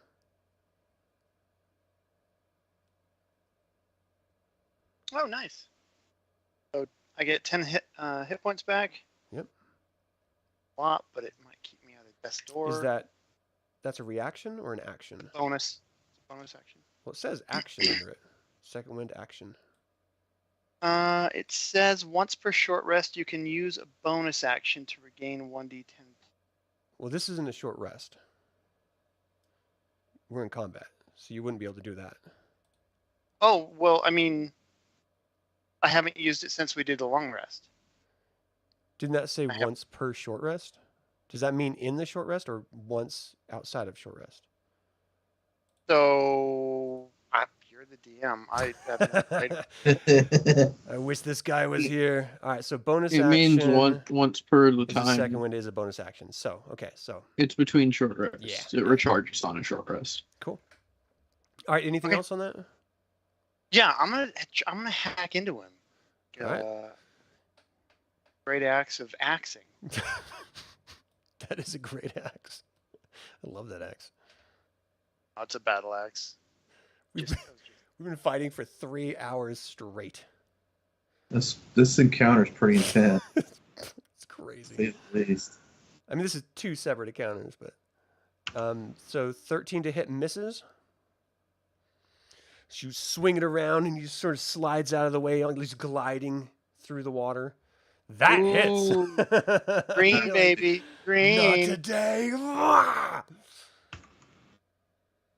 16. So, yeah, we'll do that. I don't know why it started adding crit. I didn't change anything. Yeah, I don't know. I don't know why sometimes it shows damage auto and sometimes it doesn't. I mean, none of it makes sense to me. Its total is that, and you guys have done that. Okay, so it's still up. You cut into it. It's openly bleeding, like leaking into the water underneath. The water itself is like spreading this sort of red hue throughout it. Hope there's no sharks.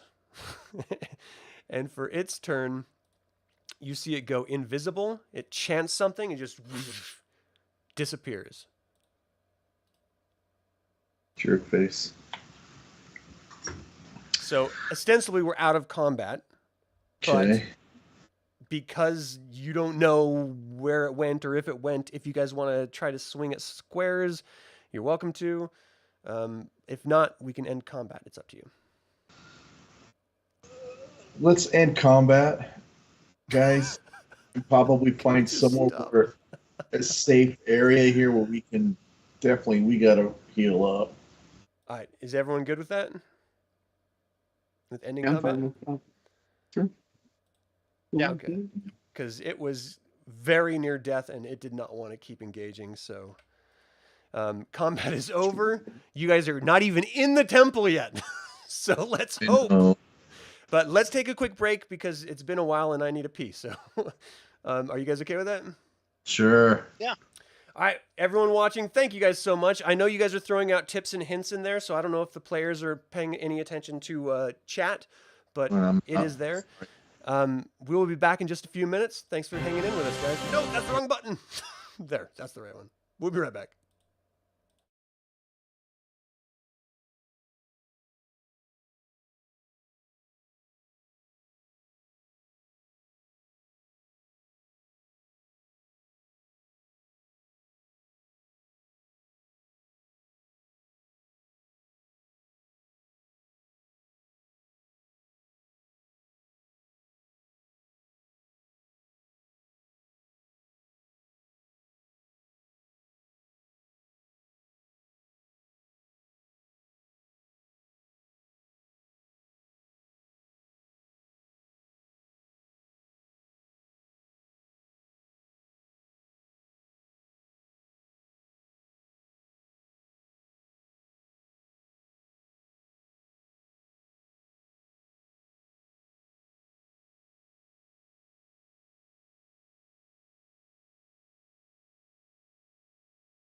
All right, everyone, we are back. Thank you so much for tuning in live with us. Now, we last left our heroes standing outside of the Temple of Paladine in the City of Lost Names. They just defeated a creature that they're not even sure what it was, but here we are. So, gentlemen, what's up? What are you going to do? What's happening? Dunbar, being new to the group, is a team that we've been through a lot since making it here and just trying to get to the temple here. We should probably rest up and get bandaged up here before we make our way into it. Do we feel safe enough to? Sorry, Kelmaris says, do we feel safe enough to take that rest right here where we're at, knowing that that djinn or genie or whatever that was evaporated and might still be around, or do we take the chance, open the doors to this very unknown building, take the rest there? What does the group think? Because I have no more heals. I'm tapped. We're completely done. I don't think we should go in there because that's the unknown. I turn and says we traveled to get here. You think maybe just out of experience and with knowledge of us working our way through that we would, I think that might be a good spot to rest Can we up. take Sven? What are your thoughts on taking a long rest right here? Huddled up on the perch of the road, on the embankment, and then just doing 2-hour shifts with trying to 2-hour sentry shifts. Well, if not here, can we take it back a step where we're not exactly here? So what I was saying is that we had to make our way here. So as we made our way here, I think we were seeing visuals of the terrain. So I was thinking, is this door unlocked? I saw you sneaking up to all right, here we go.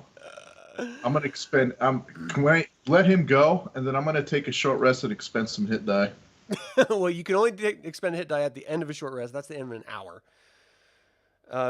So if you're gonna open the door, you can. It's not locked. Are you gonna open it? We can't hear you. Yeah. I just want to peek in. Okay. I don't know why I was muted. I guess I don't know why I was. Okay. So you open up the door. Murky water covers a triangular chamber. To the east, this large hall narrows to a raised area with an altar. The north side of the building is a triangle of fallen stone and beams. The south side holds 2 doors. And this is one of those situations where I need to know exactly where you're stepping. On you now, dude. So I'm gonna go ahead and step here. I don't see any creatures at all. No. Let me put invisibility on myself. And then here. Okay.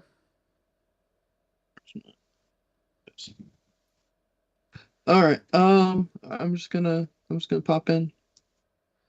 Okay. See the water move as you move forward, just ripples coming off of you. Yeah. That's true. I wish you could move while you were levitating. Just levitate and then push yourself off the frame. Yeah, can't you levitate? Yeah. I don't know if it works like that, does it? And I'm right here. I could push you. It might actually work like that. Let me see how that. I would just like to interject here really quickly. We lost a cleric doing this exact thing one session ago. We're fine. We're I know it was fine. 2 months ago, but it was the last session. Oh yeah, I can push against an object. Or I'm if also right here to give you a quick push. I can move as if I was climbing. Yeah. I'm gonna levitate up and then just How push so off. the interior ceiling height is 10 feet. Ooh, that means I can levitate. Let's see. Up to 20 feet. So I can levitate straight up to the ceiling and use my hands to walk across the ceiling then. Yeah, I think it would be like wooden. So basically you can like pull yourself along the ceiling. Mm-hmm. Looking like you're trying to be Spider-Man or something.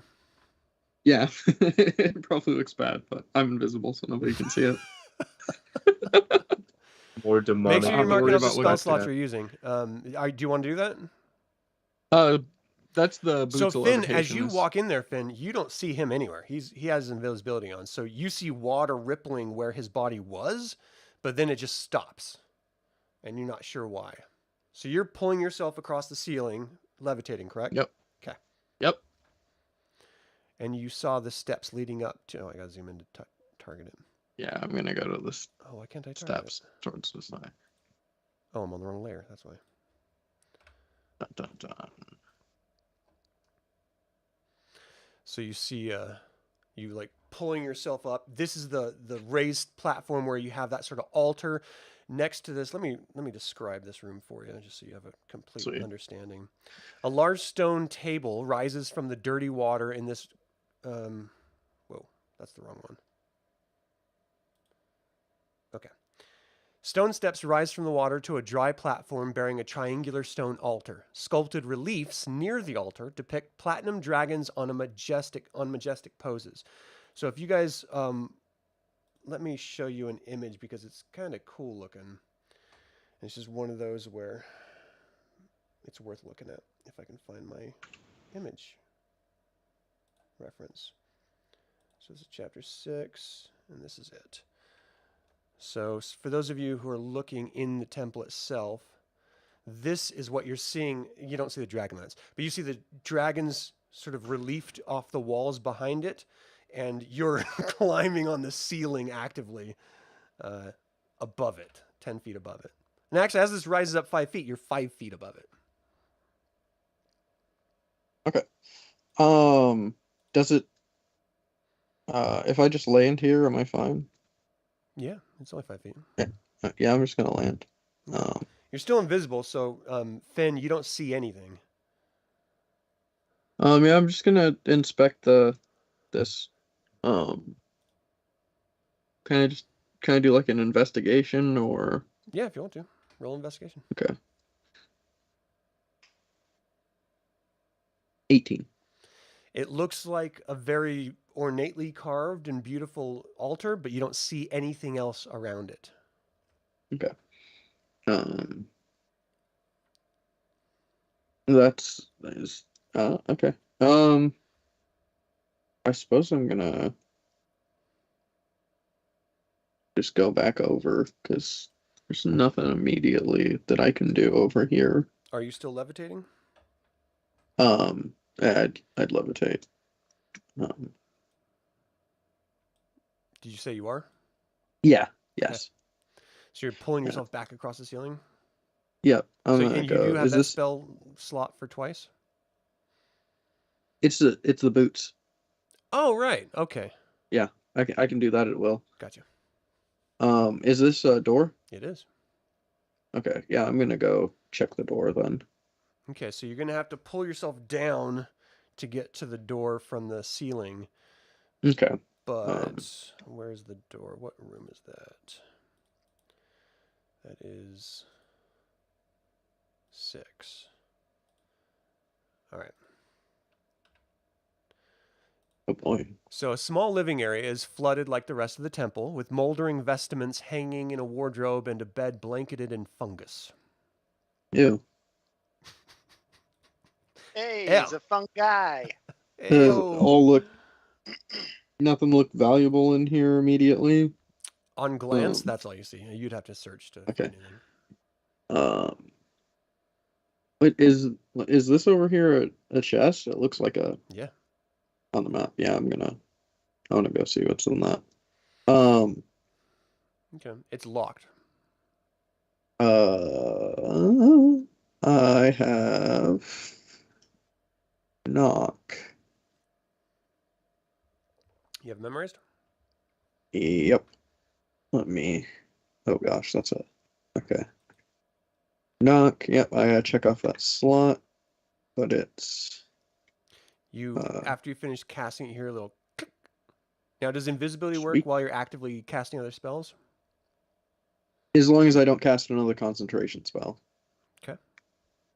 And then I'll So open Fynn, it. you hear this click sound after the door opened in that area over there.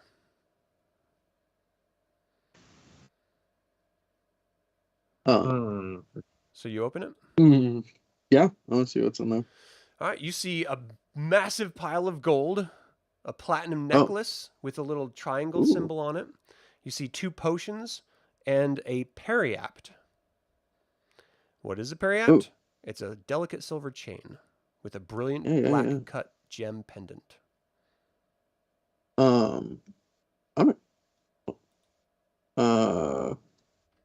Let me just.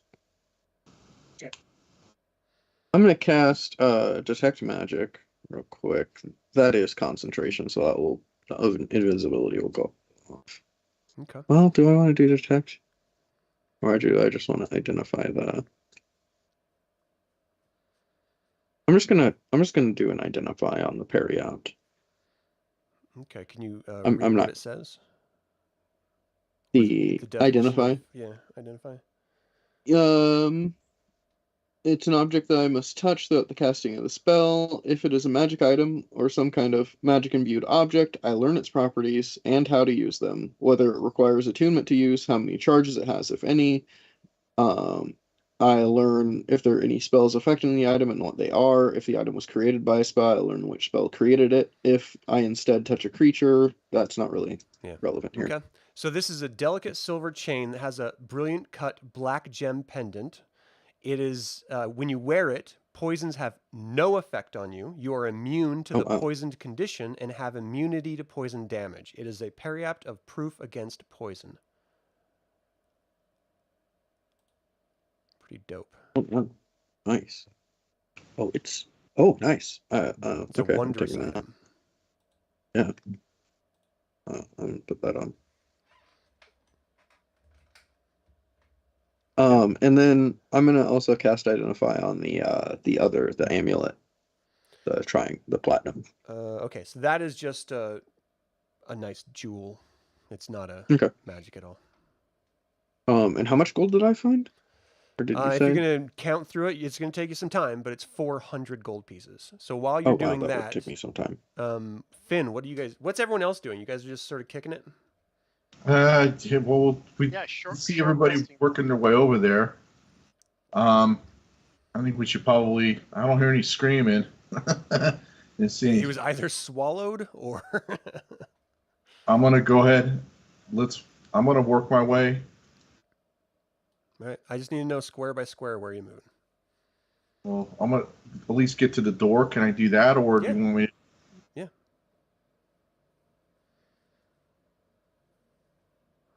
You gonna open that, Fynn? You're muted. Yeah, I'm gonna open up that door. Okay. That is. What is that? That is 5. A large stone table rises from the dirty water in this room, a round windowless chamber. Along the walls, shelves hold assorted bottles and vials, most of which have cracked and stained the walls with their drippings.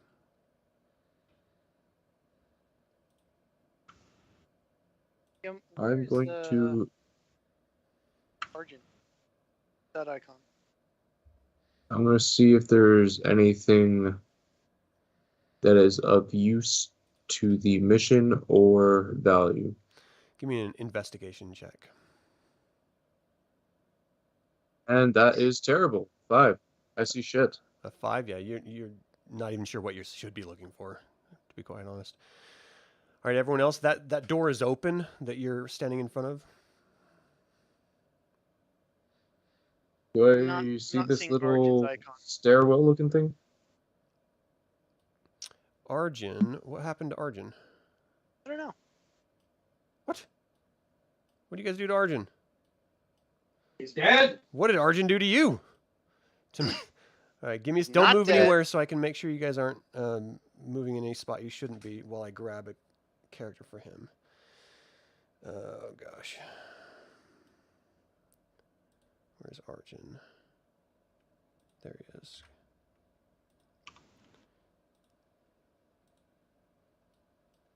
All right.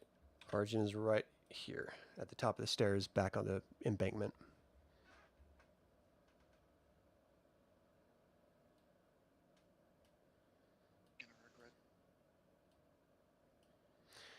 Yeah, in chat, Jazzy Bazzy is saying you can use identify as a ritual. It takes 10 minutes for each item, but you can spend the time if you want. Yeah, I honestly didn't know how long it would take them to get in here, and I wanted to make sure I could stuff all the gold in my bag before they saw it. 400? I don't know if you can carry that much.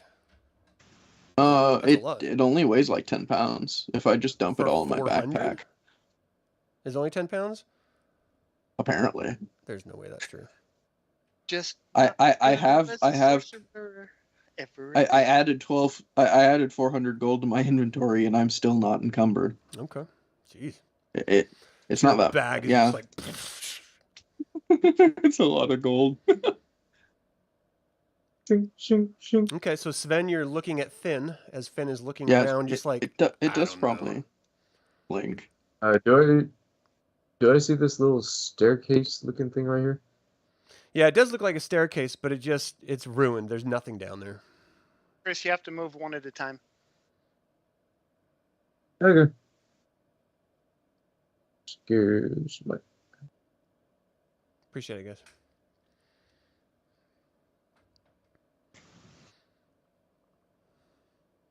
Okay, so you go in there and you see Astrid stuffing something in his massive bag and putting it over his back. Oh, hey. Find anything in the other rooms? Oh, nothing yet. Looks like you found something, though. What do you got? What's in the bag, buddy?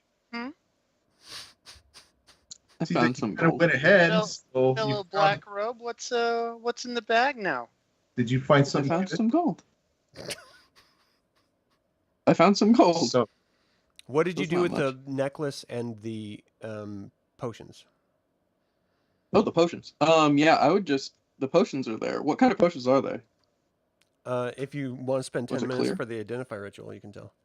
It doesn't say what they are. I tell them I found the potions, but I haven't gotten a chance to identify them yet. And then I found a platinum... What is that? A platinum amulet? Or... Yeah, I found this. It's the same symbol. And then I found a little gold. There wasn't that much. I'm glad you found some stuff for the group. I did. I need to. I will spend 10 minutes to identify those potions while I'm here, because I'm pretty much. So out while of you're spell doing slots. that, it's after 10 minutes. They are potions of superior healing. Nice. The necklace, it looks like it could be a holy symbol almost, but it's actually just a really nice platinum necklace with a symbol on it. Astrid, did you find anything magic in that chest of wonder? There's 2 potions of superior healing. That's what I found. That was all you found that was magic? Yes. Yeah. Why does your backpack kind of like you're sagging? Well, he told us he found gold, so really? Naturally gold's got to weigh something. Well, I come up from behind him and go, that looks like you got some good stuff in there, and I'm kind of doing these things. Jeez. And then with this backpack, seems a little heavy. While Sven is giving him I got books in there.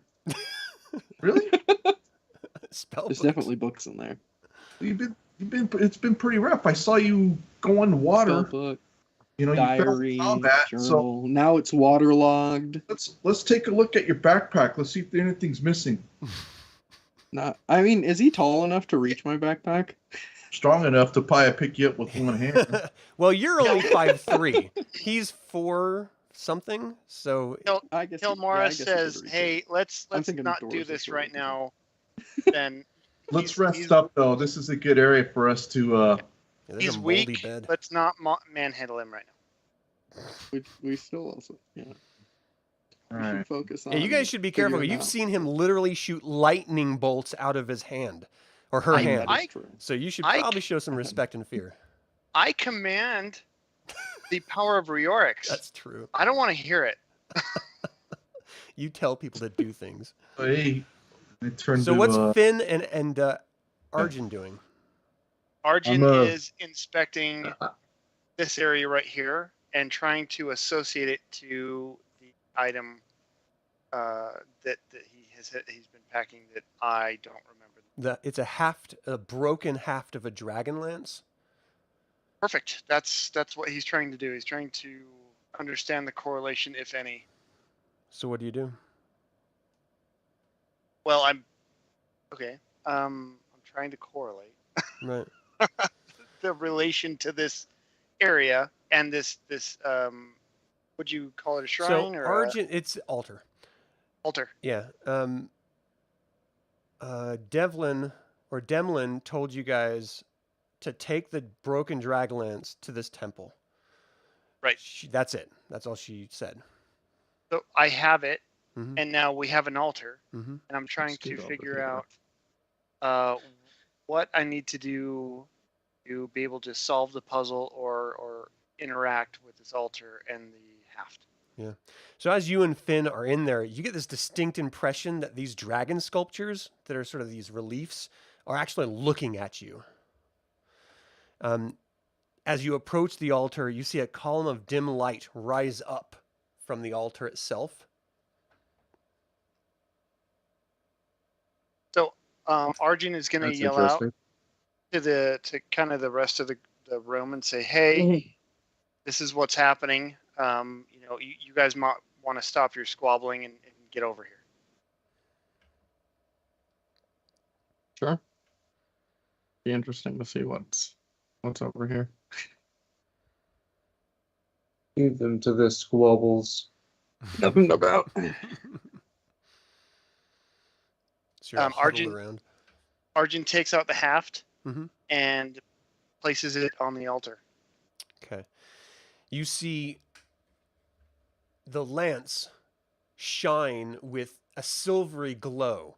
The rust that was once covering the lance starts bubbling and leaks a dark liquid that flows away from the altar and disappears.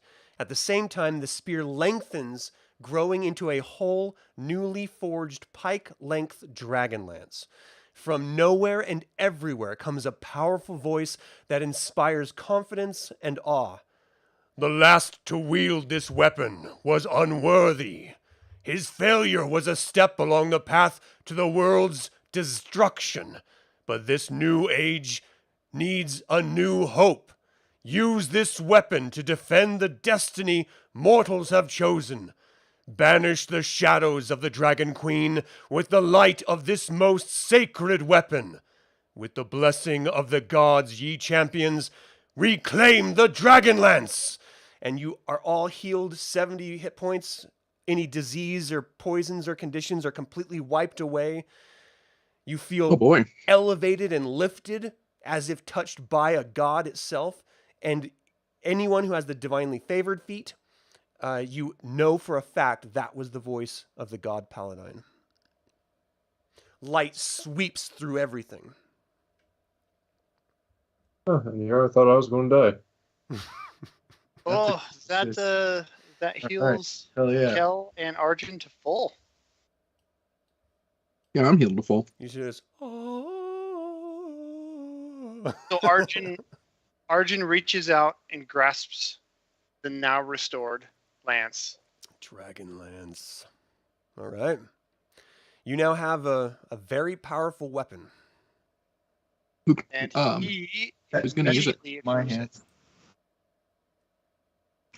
No, Argent? You have to be able to use a lance or a pike. Oh, can fighters not use a lance? Or a Fighters pike? can, yeah. It's a marshaled Oh weapon. yeah. Yeah. So it's the same thing with barbarians. Yeah, it's up to you guys. So Is since the lance two-handed? Oh, yeah. Yeah. Yeah. I know Arjan uses two-handed too as well, doesn't he?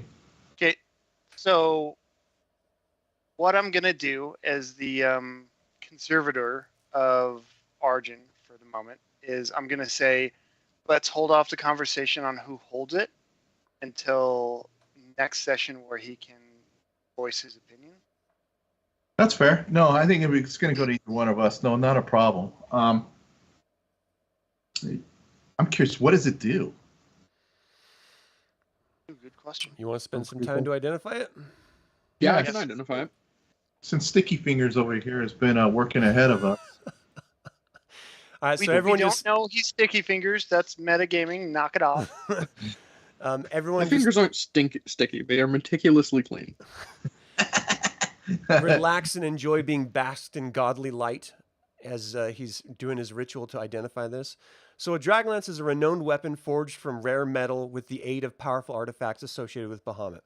Different lances are forged for use by foot soldiers and by riders, but magical properties of the weapons are the same. You get a +3 bonus to attack and damage made with this weapon. When you hit a dragon with this weapon, the dragon takes an extra 3d6 force damage, and any dragon of your choice that you can see within 30 feet of you can immediately use its reaction to make a melee attack. So it does a +3 damage. If it's against a dragon, it's +3 + 3d6. And if you have a friendly dragon with you, they can attack. Do we have a friendly dragon? Do we know any friendly dragons? I don't know. Any Well, of you we sneaky? haven't let you adopt any animals yet. We have a lizard.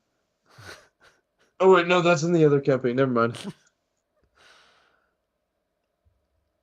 Close enough, right? No, it's a great find. I think for now... That was the goal, yeah. I mean, you guys have been carrying it around. Heck yeah. For now, Arjan's going to hold on to it until we can have a discussion next session. Yeah, that's fine. Next goal is to become a dragon rider. Yep, Yeah, I know. That'd be So maybe cool. get the benefit of that. But yeah, that's going to come real in handy since we've had a few in the party that have been slain by dragons already, right? Yeah, dude. Oh, man, that was brutal. Hey, Dungeon Master, do you have a way to update his D&D Beyond with the Dragonlance? Well, Yeah. Austin, he's got to be able to, if he can give us rights to, I know. I'm asking if Jeff has the... well, if he can put that in, sure. We know he has it, or... Because I don't have the rights. We can all remember. I'm just want to make sure it's... Add items. Dragonlance.